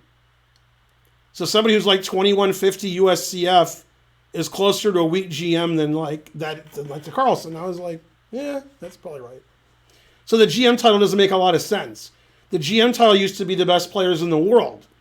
Well, the number 1400 rated GM, if he played a match with a top 10 player slow chess, he's losing 9-1. They're not on the same level. Why do they have the same title? So there's thoughts of getting like the super GM title or, super freak. I don't know. Yeah. Etc. Yeah, and again, I don't put a lot of credence in this youngest GM stuff. I mean, Karyakin's title was just bought. That's not even a real title when he got it. And then this one is the same kind of people. See, when you achieve something in life, it should be, it's not at all. It should be, I don't mean chess, I mean anything. It should be you showed prowess at something, which obviously you guys aren't doing, and then you're rewarded with some kind of accolade. So they're like, wow, you're a great mathematician, and you've been a great mathematician for 20 years. We're going to give you this award because of all your hard work. And that's what life should be. Life should be you give people titles and tenure and accolades because of great achievement.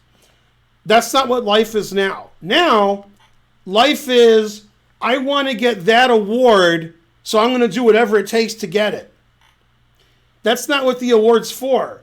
And when you watch the Oscars and the Emmys, that's all fake. That's all people trying to win those awards. It's not like we make a movie, then we sit on our ass all day and hope they give us an Academy Award. Making the movie has nothing to do with getting the Academy Award. It's after you make the movie and who you schmooze with and who you give money to and where you advertise. It's got nothing to do with how good the movie is. So if you're like, I'm the youngest GM, that's because you tried to be the youngest GM. And that's not something you should try to do, but that's the way life is. You should try to improve your chess. And if you improve your chess and as a consequence, you become a GM, that's great. And instead, he's like, I'm going to play in these tournaments that have GM norms one after the other until I get 3 norms. And then he did. Nothing wrong with that, but it's not an accomplishment that has any meaning to me. If Leko or Kasparov or Karpov or Fischer or Tal or Botvinnik or anybody became a GM at 14 or 17, I don't care. It doesn't matter to me. It matters to them, I guess. I don't know. I guess. But, if you compare strengths of players, some people might find that interesting. Who's better at 17, Fischer or Kasparov? So you could have an argument there. But the fact that, somebody became a GM at 15, and a funny example, if you like funny examples, I don't know if you do, is Alejandro Ramirez. He became a GM at 15, which is incredible. I mean, Costa Rica, come on. And, then he didn't, he never broke, he never became a top player. He's doing other stuff, making video games. But I remember when Leko was trying to become a GM as young as possible, and his trainer and his dad were like, we go to this tournament and this tournament, and we got to become a GM. And I'm like, why? He's going to be a GM anyway. Why do you have to become a GM at 13 instead of 14? Like, why? Like, you should get coaching and play strong tournaments and get better at chess. Why do you have to get... But somehow, it's good for sponsorship or for self-worth, or the parents want their kid to be the youngest GM. I mean, whether he's a GM or not, he's the same strength. He's good. What do you want? But yeah, I mean, that kid sitting next to me in round 8, he's 10 and or 11. He's going to be a very young GM. 2320 FIDE, Jesus Christ. God damn. I was 2320 FIDE when I was, I don't know, 16 or 17, I guess. Not when I was 10 or 11. 10 or 11, I was like 1700 on a good day. It wasn't a good day. Well, obviously, the parents of a lot of these people are crazy. That's you don't get to achieve a lot unless you got a crazy parent behind you. It's not chess, it's everything. Yeah. I never met a non-crazy parent, and I never will. My favorite parents that I've dealt with are Atulia Shetty's parents and Matt Larson's parents. Those parents, like Matt Larson's dad sent me a check, and I never heard from him. Here's a check. Here's another check. Thanks for giving my kid lessons. Here's a check. That was it. And Atulia Shetty's parents would come over for Indian dinner, and I'm like, yeah, that's good. And then they're really friendly. Yeah. The other parents are like, my kid's 2095, and this kid who lives 800 miles away is 2096. Why is my child a failure?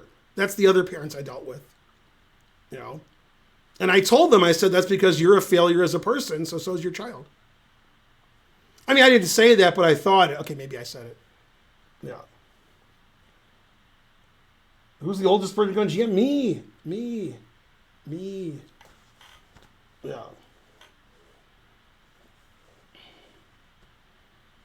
And so forth. The funny thing is that Twitter beef, hopefully it's vegan, between Nepo and Mishra. That's funny. Not sure why it's funny. I literally don't care about it. People get up in arms about something that has nothing. I mean, I've never seen such nothing. And people are like, oh, you shouldn't say that, and you shouldn't say that, and you have to have reverence for Nepo because he's so good, and why are you trash talking a kid, and why, I'm like, who cares? It's Twitter. It's nonsense. God damn. And so forth. Yeah, I'm the nicest GM except for one thing. Yeah, what I could do is I could move to the south of France, and maybe I would be the nicest GM. Maybe. I wonder if I can do it. Can I do it? Indeed.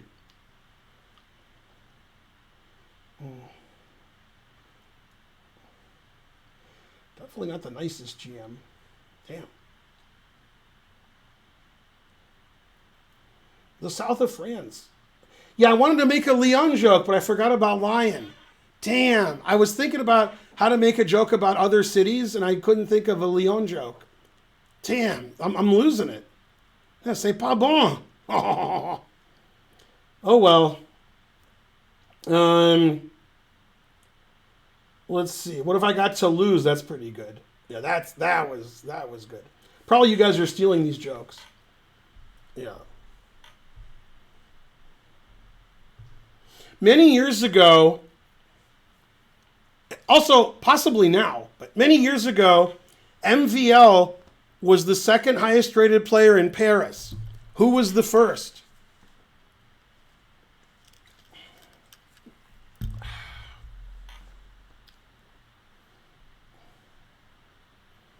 No, not Baccarat. The answer is funny. No, it's a funny answer. It's a true answer, which is funny. You wouldn't think of it. Anybody? Anyone? No. The answer is Kramnik. Kramnik married a French woman, and I think they have a place in Paris. And Paris and MVL is pretty good. I mean, Kramnik and MVL. All right, so we agreed to a draw. Terrible. All right, now this is a very funny game. Now, when the game ended, I talked to my opponent a lot, and he said when he was born, his parents they were big fans of The Lion King, and they actually named him Hakuna Matata. And he didn't like that, so when he became 18, he changed his name to Akira Nakada. That's what happened. I don't know if he was like kidding me, but I think that's what happened. Definitely, I didn't just make it up now. That's definitely not what happened. Definitely. Fun fact. Yeah. There we go. Pac-Man knows what I'm saying. Yeah. No, Carlson said something funny, or was it Geary? I think it was Carlson. Could have been Geary. He said, I liked Aronian when he lived in Armenia, and I even liked him when he was German. Now that he's American, I don't know. That was pretty good. Yeah. Okay, so when I play lower rated players, this guy was 21.99 FIDE. He really was. 99. I try to get out of theory quickly, mix it up with black, and then, hopefully I win because I'm higher rated than them and such.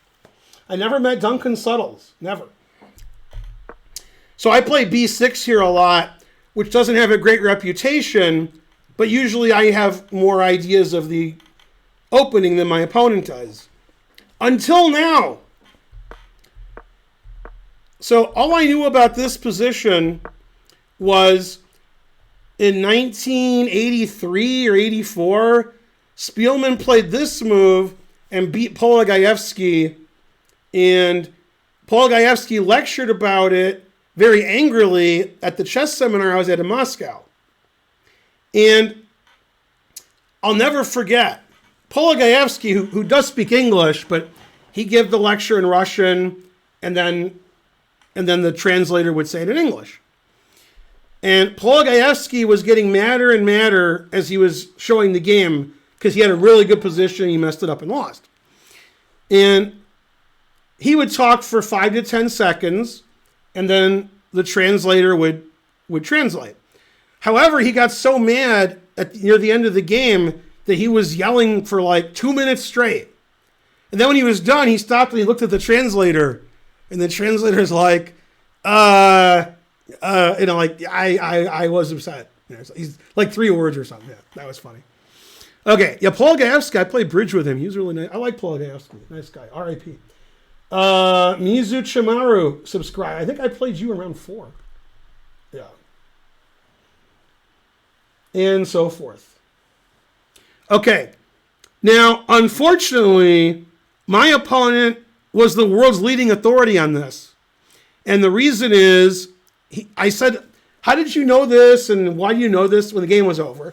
And he said, Lenderman plays this a lot, and I guess he has played Lenderman, or he prepared for him, or they played the same club. I don't know.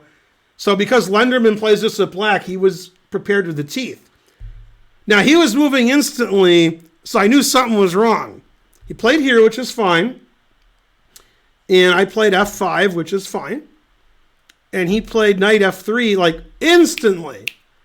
And I was like, when I have this in Blitz and Bullet, I just win in like 10 moves. But this guy's banging it out. Council of Rooks subscribed. Yeah, and I was like, this can't be good. So the first thing I analyzed was Queen G4, which threatens this winning and this winning. And what he can do is, he can castle, and now this doesn't win because his knight's not pinned. So if I play Queen G4 and he castles and I take, which looks like it wins a piece, he just takes back because my knight's not pinned anymore. And if I take this, so I can win a piece this way, okay, then he doesn't take back on C3. He plays the Zwischenzug, H3, put it in H. And now he has a big advantage or winning. If I play queen here with the same threat, he just takes. And if I take this, he takes that. I'm just losing here. So I decided I would take on C3 first. Okay, now if he takes with a pawn, and I go here, and he goes here, now I am winning. Hooray. And he instantly played queen takes C3. Also, king F1 is possible, but since you guys aren't grandmasters, we won't talk about that. Okay. And I played here, and I'm like, what the hell is he doing? And he's moving instantly, so obviously it's prep. man, I chose the wrong variation against the guy who knew it, because after queen h4, I'm out of everything. And usually my opponent is. But this guy was banging out the moves. And then he took on f5. And I was like, Jesus, mother, son of a... So after the game, he said queen g2 is the main move. And he was showing me some analysis. He said it's equal, but black has to play perfectly. And he knows all this theory. When the game ended and we talked about it, I went to my room, put the game in the computer. There was a game played on chess.com, like Title Tuesday or something, between Duda and Georg Meyer. Meyer was black, and I thought he was losing, but he won a really long blitz game, and he did take this. And this is the main line. Rook g1, queen takes, d5, threatening queen g7. And I was like, man, I'm going to lose all my pieces and get mated. And now knight e7 is the only move, and that's what Meyer played. And the engine says this is equal. Meyer somehow moved his knight out and castled, and he ended up down the exchange. He lost a lot of pieces on the king side, but he won anyway. Anyway, when my opponent was playing instantly, I'm like, I'm going to lose if I just play like the tactical lines, because I can't calculate anyway, and he knows everything. So I tried to find a move that wasn't theory, and I did, and he didn't know it, because it's not theory. So then he had to play his own moves. And the move's not good, but it worked out. I played knight f6. And that's the second best move, although it's not good. And now he thought forever on every move, because knight f6 is in theory. And he took, and then I castled. So this is a turn of events. He's sacrificing all his kingside pieces if I play queen g2 to get this monster attack, and I'm just giving all my pawns away so that I have the attack. So it's hard. Now what he should do, this or the next move, is play bishop e2, and then my game's not very good. I'm just down a pawn or two. I got no compensation. And he thought forever, and he played e7. But unlike a lot of people, I saw my rook was attacked. So I played rook. e7 is not bad. Rook e8. He played d5, which is fine. I took. And now, I thought this move wasn't good after the game, although I wasn't a fan of e7. But the engine says it's fine. He played king f1. I think bishop e2 is better. And now I was thinking, I'm down a pawn. He has the two bishops. My bishop on b7 is trapped. But he played king f1, so it's not all lost. And the engine says white's up, but not quite a pawn. And he's a pawn up, so I have some compensation. Okay, so I developed my knight, the only good move. He kicked my queen, but I saw it. Then he played b4, so I can't play knight c5. And then I thought a long time about c6. Long time. And originally, I said if I play c6, he plays d6, and then I was done analyzing. And then I decided c6 was the best move after thinking for a very long time. And I was right. Obviously, I want to open up my bishop. So he played d6, which is fine. Now the engine says it's about equal. Because if I take the pawn on d6, that's good. Also good is if I can play c5. Now his pawn's not on d5 anymore, so my bishop is active. So I got this pawn I can take. I got c5 opening up my bishop. I can double up on the bubble up. So now it's a very tricky position. The engine wants them to play a3. And the reason is if I play c5, he can play b5. And I can't play knight b4. And this isn't good. This is like the famous game, not a joke. It's not a joke. It sounds like a joke. This is like the famous game Kasparov-Sting. Because Sting got his bishop trapped over here forever. This is actually better than what happened to Sting. But he's winning here. He's plus 2.5 because the pieces are all ridiculous. So if he plays a3, it's very difficult for me to get these pieces active. a3 is like a good grandmaster move. A lot of people who are under 2,300 wouldn't think about a3 because they're not trying to stop their opponent's counterplay. They're trying to kick my ass because he's kicking my ass. So a3 is like a defensive kind of move. to make sure I can't break out. What was the name of that group? I was going to make a breakout joke. Like Swing Out Sister? That's not right. Who's saying breakout? Breakout? It's like 35 years old. Anybody? Anyone? Swing Out Sister is right? Wow. I thought that I was just making that up. Proper Copper subscribed. Good, good. Good anniversary. Can't believe Swing Out Sister is right. Okay, so he played something. Bishop f4, developing a piece, defending his d pawn, and that's a very bad move. Too slow. Too old. c5, breakout. Dun, dun, dun, dun, dun, dun, dun, dun, dun. Don't stop to ask. Now, I'm all over him like a condo on a corpse. Yes. Damn, that was a great joke. I actually changed the joke as I was saying it. Man. Everybody told me not to make the joke about the condo, but obviously I'm going to make it. Man, all over him like a condo on a corpse. Great joke. Great. I'm in awe of how great that joke was. 100 centidues. Hooray. Kobe. No, it's funny. This happened today. This isn't even a joke. We were flying home, and I told Kieran, next time we should take Rex's private jet to tournaments instead of this commercial airline.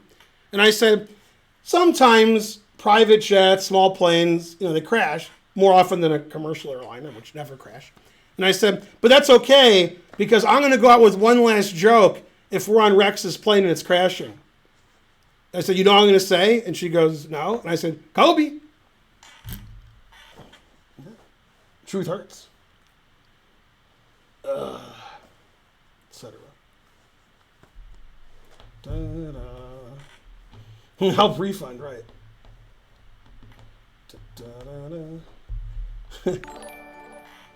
Go 1850. That's why I like this stream. I make a joke. You guys are like, I can't believe you made that joke. You're the worst person who ever lived. And one guy says, now I'm 1800 and I want to become a GM. So it's ignoring, like Dankle 16 gifted a sub. Hooray. Go Dankle 16. Yeah. It's a national tragedy. Who's Kobe?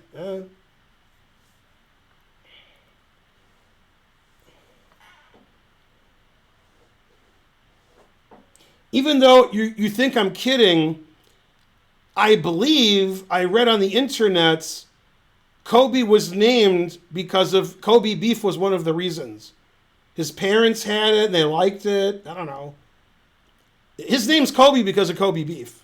That's why his name is Kobe. But I forgot the story. I read the story on the internet. Obviously it's made up, but it sounded good. Yeah. Truth hurts. Yeah.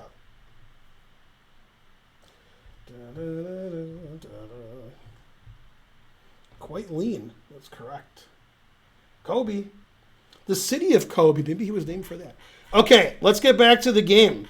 So finally, all of my bad moves have given me the advantage. Now, you may hate me, and I definitely hate you, but you guys don't care about my chess content. You just like the jokes, and some of you hate the jokes. This chess content you're going to like. Once a year, I give you good chess content from a game I played. This is one of them. You guys are going to enjoy this. Get some popcorn. I'll wait.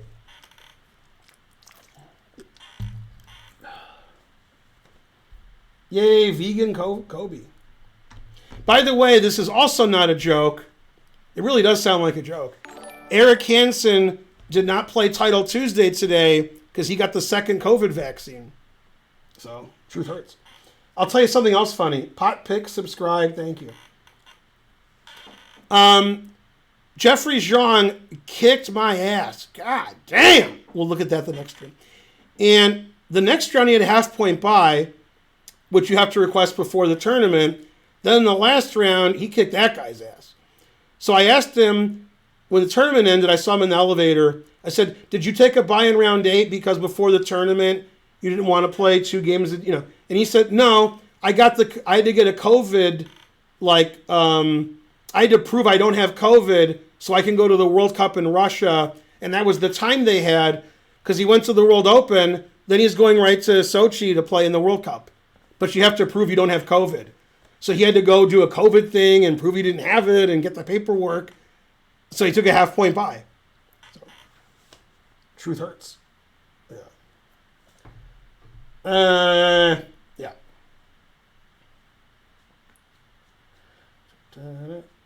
Now, I didn't tell Aviv this, but I thought about it, and I could be wrong.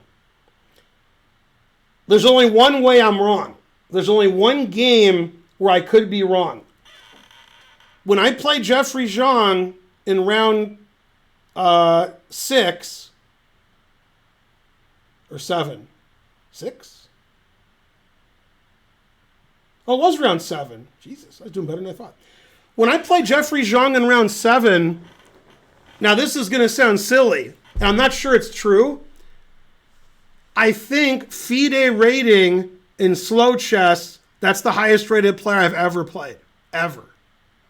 I don't play with 2,700 FIDEs in tournaments. In slow chess, over the board. The only game where my opponent might have been higher rated, that was FIDE rated, was in Kings Island about 15 years ago. I played Kamsky.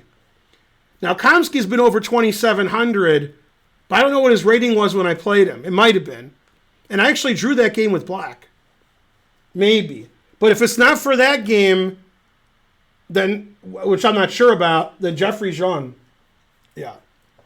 I played Kamsky at Kings Island. Yeah.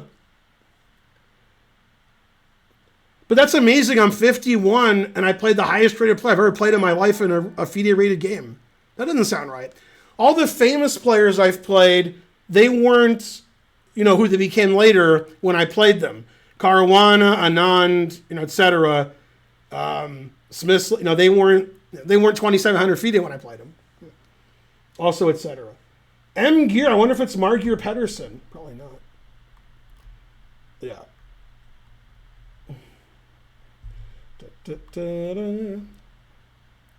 Okay. So he played A3, which is the right move. Trying to kill my knight with B5. I played knight E4 attacking his queen, but he saw it. Now I attack his bishop. Now the engine doesn't like what I did here. Well, this engine does. My engine doesn't. Takes. Rook C8. Now I thought I was doing great here. I'm down a pawn still, but my bishop's open. His C pawn's attacked. If I take the C pawn, his B pawn's attacked. His king's on F1, his rook's on H1. But the engine says it's equal. So that's a fine move. And I played here, and now he fell apart. Now, we've talked about this on previous streams, and I've talked about it to my students when I had students. Thanks for the sub, Apollo. Okay. I asked Apollo why he was giving me subs all the time, and he said it was part of his creed. Okay. Often, low-rated players are playing higher-rated players, and it could be like 200, 300, 400 point difference. 1,800's playing a 2,100, 1,300's playing a 1,600, etc. And the game is pretty reasonable, and nobody has a winning advantage. And people are thinking, why is this player higher than that player? They play the same. And then there's the fading that comes in. At some point between moves 20 and 35, one guy just starts playing bad and the other guy doesn't. The low-rated player. So this is what happened here. Here, he was better, I was better, it was equal. Nobody was completely winning. Maybe he was winning technically, but not easy. And now it says it's equal. And now he may have been falling in love, but now he fell apart. Now I rolled over him like he was nothing. And that's what happens a lot. Lower rated players, when I say lower rated, I'm not saying a rating. I'm saying they're lower rated than their opponent.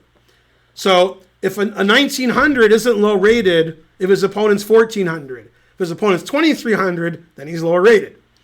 So in this instance, since I'm much higher rated than him, he said, okay, I'm lower rated, so I'm not sure he's looking at his watch. So I have to play bad now. Now, if I was playing Jeffrey Jian, then I would play bad and he would win, even though it's equal, because we fade.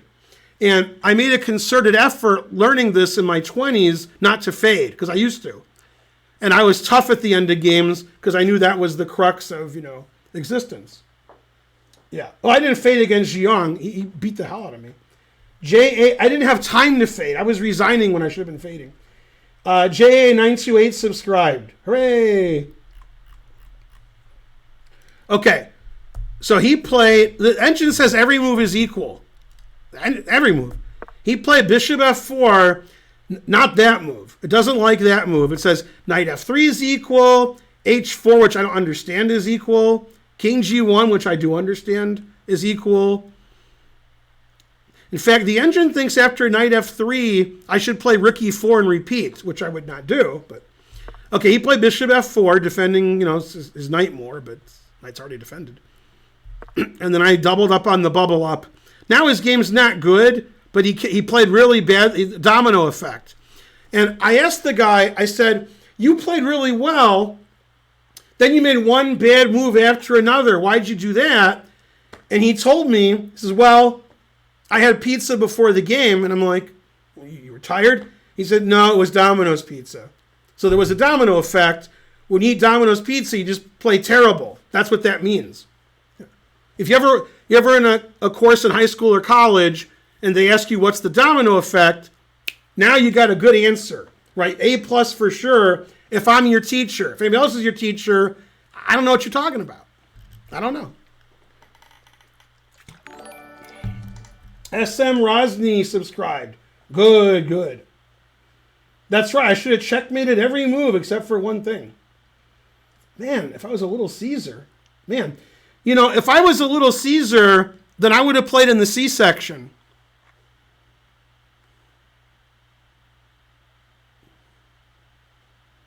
Gotcha, bitch. Bishop with your rook instead of your bishop. Because taking with the rook's better? Yeah, rook takes is better. That's why. After bishop takes, he can play knight g5, forking my rook and bishop, and then I'm much worse. Rook takes threatens his bishop. So I gains a tempo, and then I can double rooks. Yeah. All right.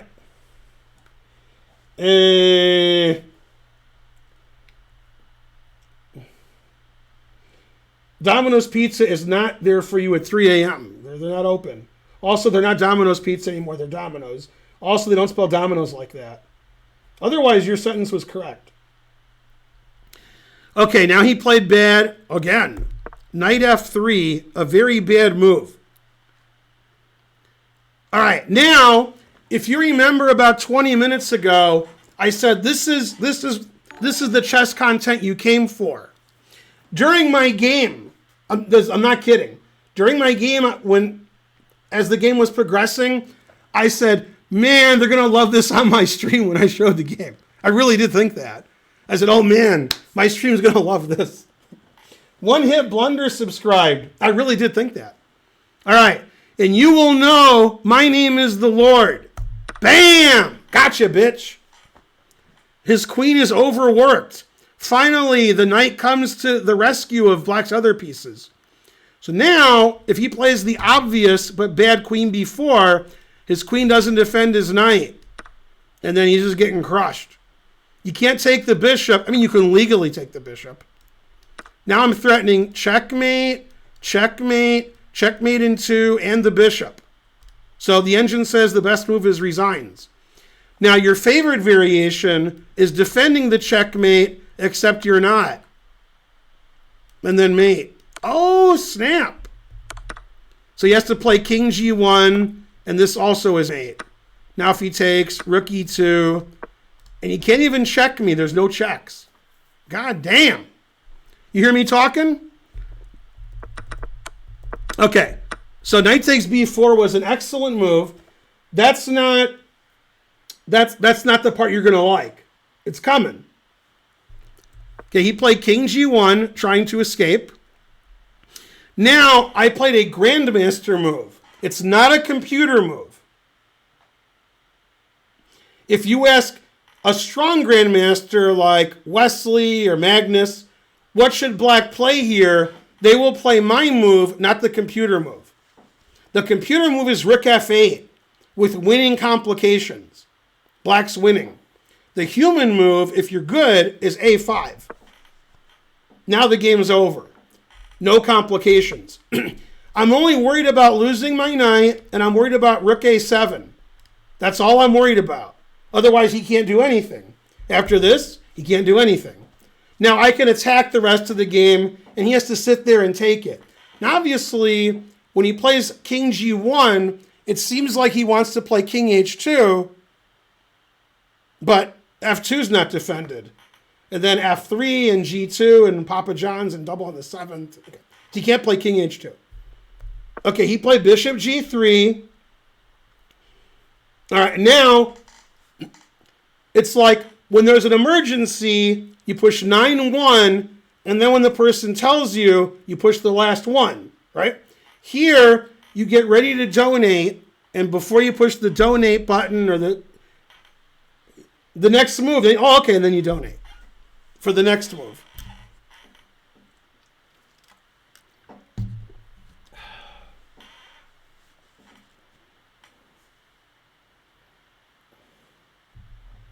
Anybody?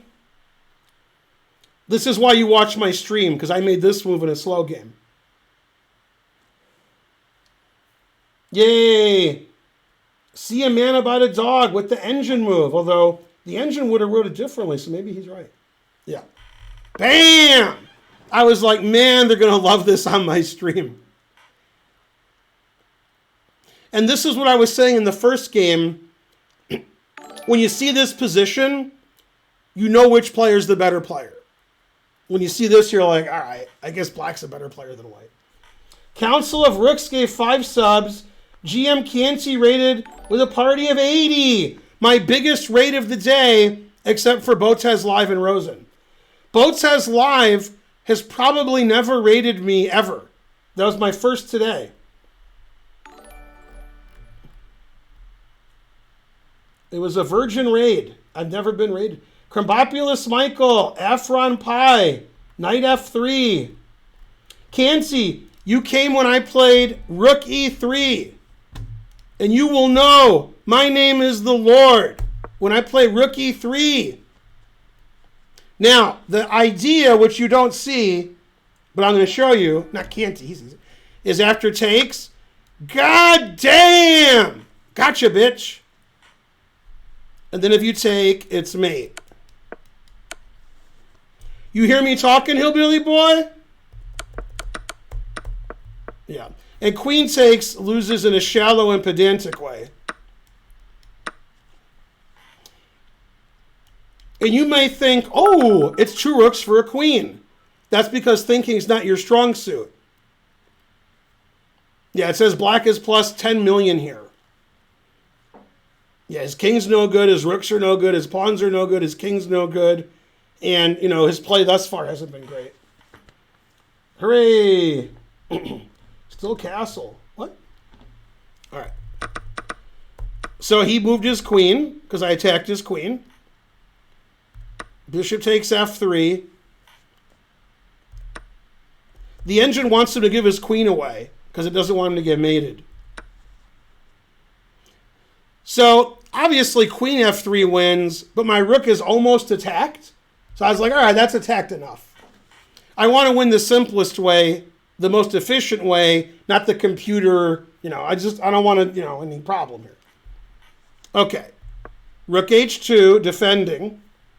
Queen c5, exclam, former muscle. And my opponent, I believe, missed my next move. Now, if you saw my next move, it doesn't matter. It says I'm plus 9. But if he misses my next move, then I'm like plus 70 or something. Anyway, you can look at the respective, And it's funny is because when in the opening, when he was blitzing out his prep, the idea was he would sacrifice material and then attack me. And then it's his other way around English. Hooray for Ben. So he played Queen F1, and I went, bam! Oh, snap. As in one of Spencer's games when he was 8 years old. Actually, I think he was 9. King H1. No, both my rooks are attacked. Oh, no, my rooks. It's possible he saw this. I mean, you shouldn't miss that. He's 2200. And then he played this really quickly. Like, gotcha, your 2 rooks are attacked. Maybe that's what he thought. I don't know. Maybe. But I saw if he played King H1 what I would do. I have a lot of sayings just in case I don't know what to do. I'm like, what are my sayings? And here we got always retreat. Bam! Oh, snap.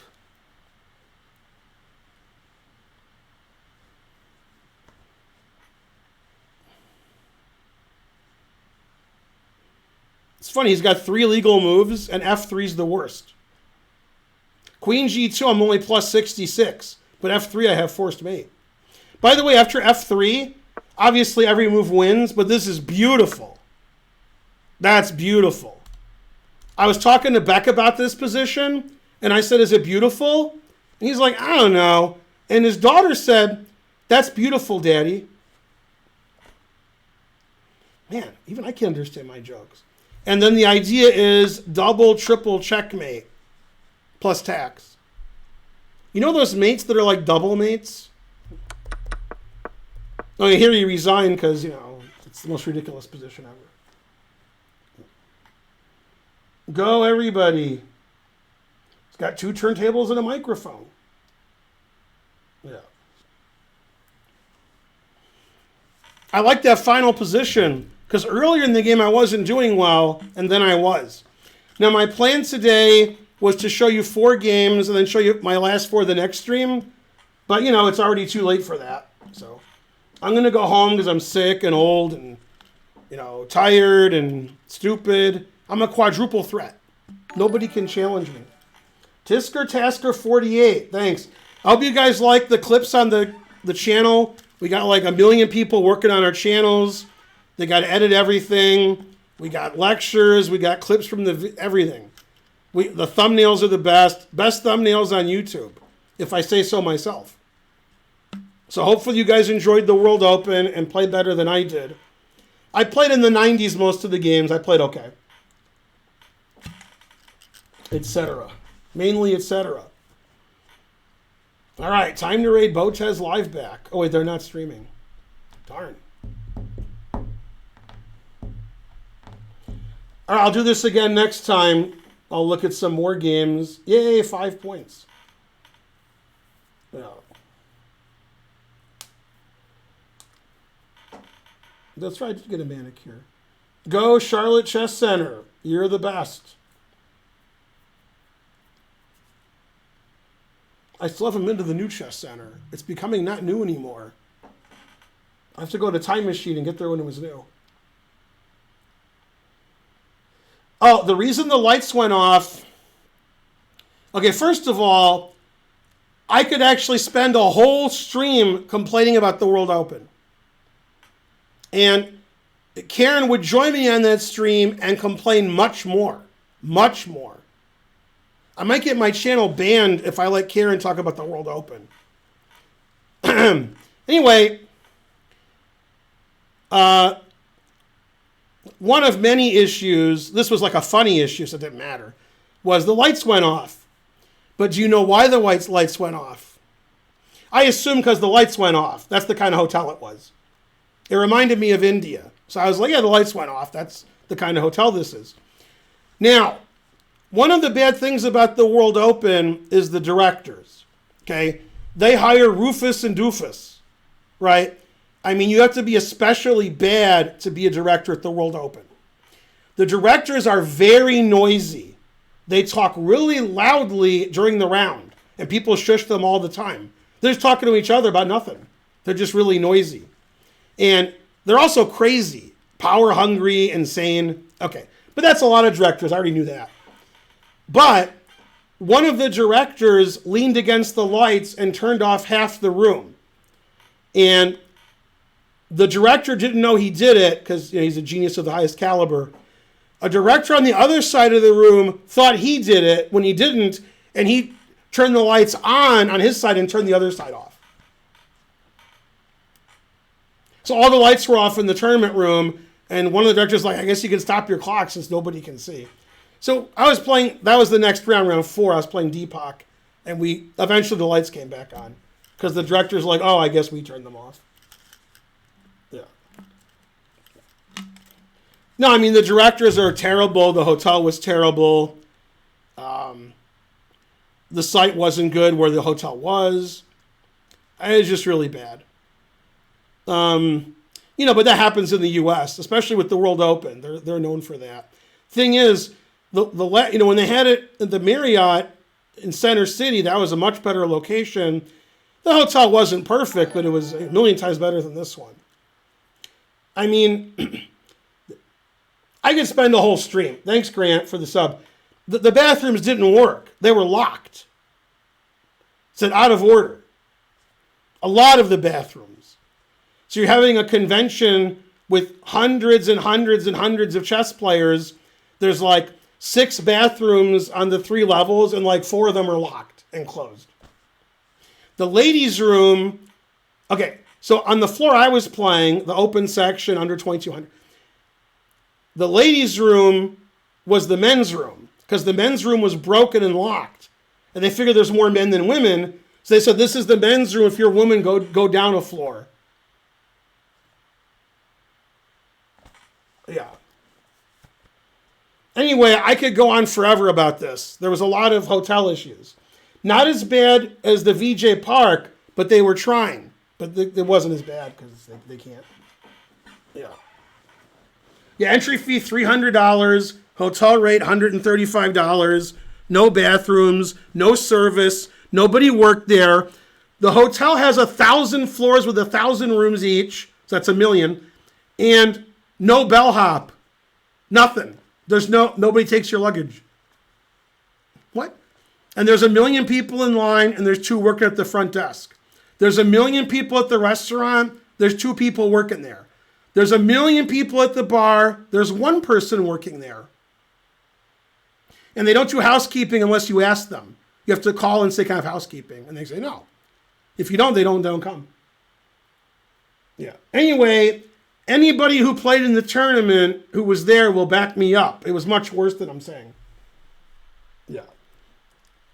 Oh, I forgot about the elevators. There were 6 elevators. 3 of them were out of service. So there's 1 million people going to the round and going to their room, and you wait 30 minutes for the elevator. Like 30 minutes. And Fedorowicz was late to like 4 of his games by 20 minutes because he couldn't get an elevator. Yeah, and the bar did close pretty early. Yeah. The smell of marijuana in the stairwell, I didn't mind that. I didn't use the stairwell. So I did something that's very common at chess tournaments, which you might think is suspicious behavior. I don't, but if you're on a floor, let's say 14, that's the floor I was on, and you're going to the round, you push up and down. And you take any elevator you can get. If you're in the lobby and you want to go up to your room after the round, okay, there's only one way to do it. I'm not kidding. You take the escalator up 1 or 2 flights, then you push down. Then you take the elevator down to the lobby, and then you're in the elevator, you can go to your room. That's the only way to do it. A lot of people didn't know that or didn't try it, but I did, and that's how you do it. That's how you use the hotel elevators when you can't go. Yeah, you got to do that stuff. You got to figure out how to get in the elevator somehow. Also, there's COVID, so everybody's like, we shouldn't have 37 people in the elevator, and I'm like, yeah, but I want to get to my game. So, 400 centidues. Yeah. Anyway, I would rate the hotel, I'm trying to be honest, slightly worse slightly than the condo that collapsed in Florida. Slightly, right? If we could have a tournament at that condo or at the, I'd pick the condo. Slightly better, right? Especially like when the condo crashed down, if you were like on the 9th floor, you get to the lobby really quickly. I mean, much better than the Philadelphia. It's terrible, etc. Man, if I was in that condo and then I was about to die because it collapsed, I would yell out Kobe. What else am I going to do? All right, I can read him or him. The answer is fries. Yeah. Nobody's asking you to like the jokes. We just want to get, donations. All right. Is this stream going to be more famous for my condo jokes or for Botez Live rating me, which has never happened? Who would have thunk that Rosen rating me wasn't even a story? All right, I'll see you guys in a couple days and so forth. We'll raid our good friend. Go, good friend. Oh, no, I did it wrong. I have to cancel the raid. I always raid that person wrong, if you can call him a person. I'm the stupidest person in my chair. COVID. I already made a crazy joke trying to learn, crazier than the one about collapsing. It was great. I was very proud of myself. All right, see you guys later. Thanks for watching the stream. I hope you learned something. I know I didn't. Don't like chess.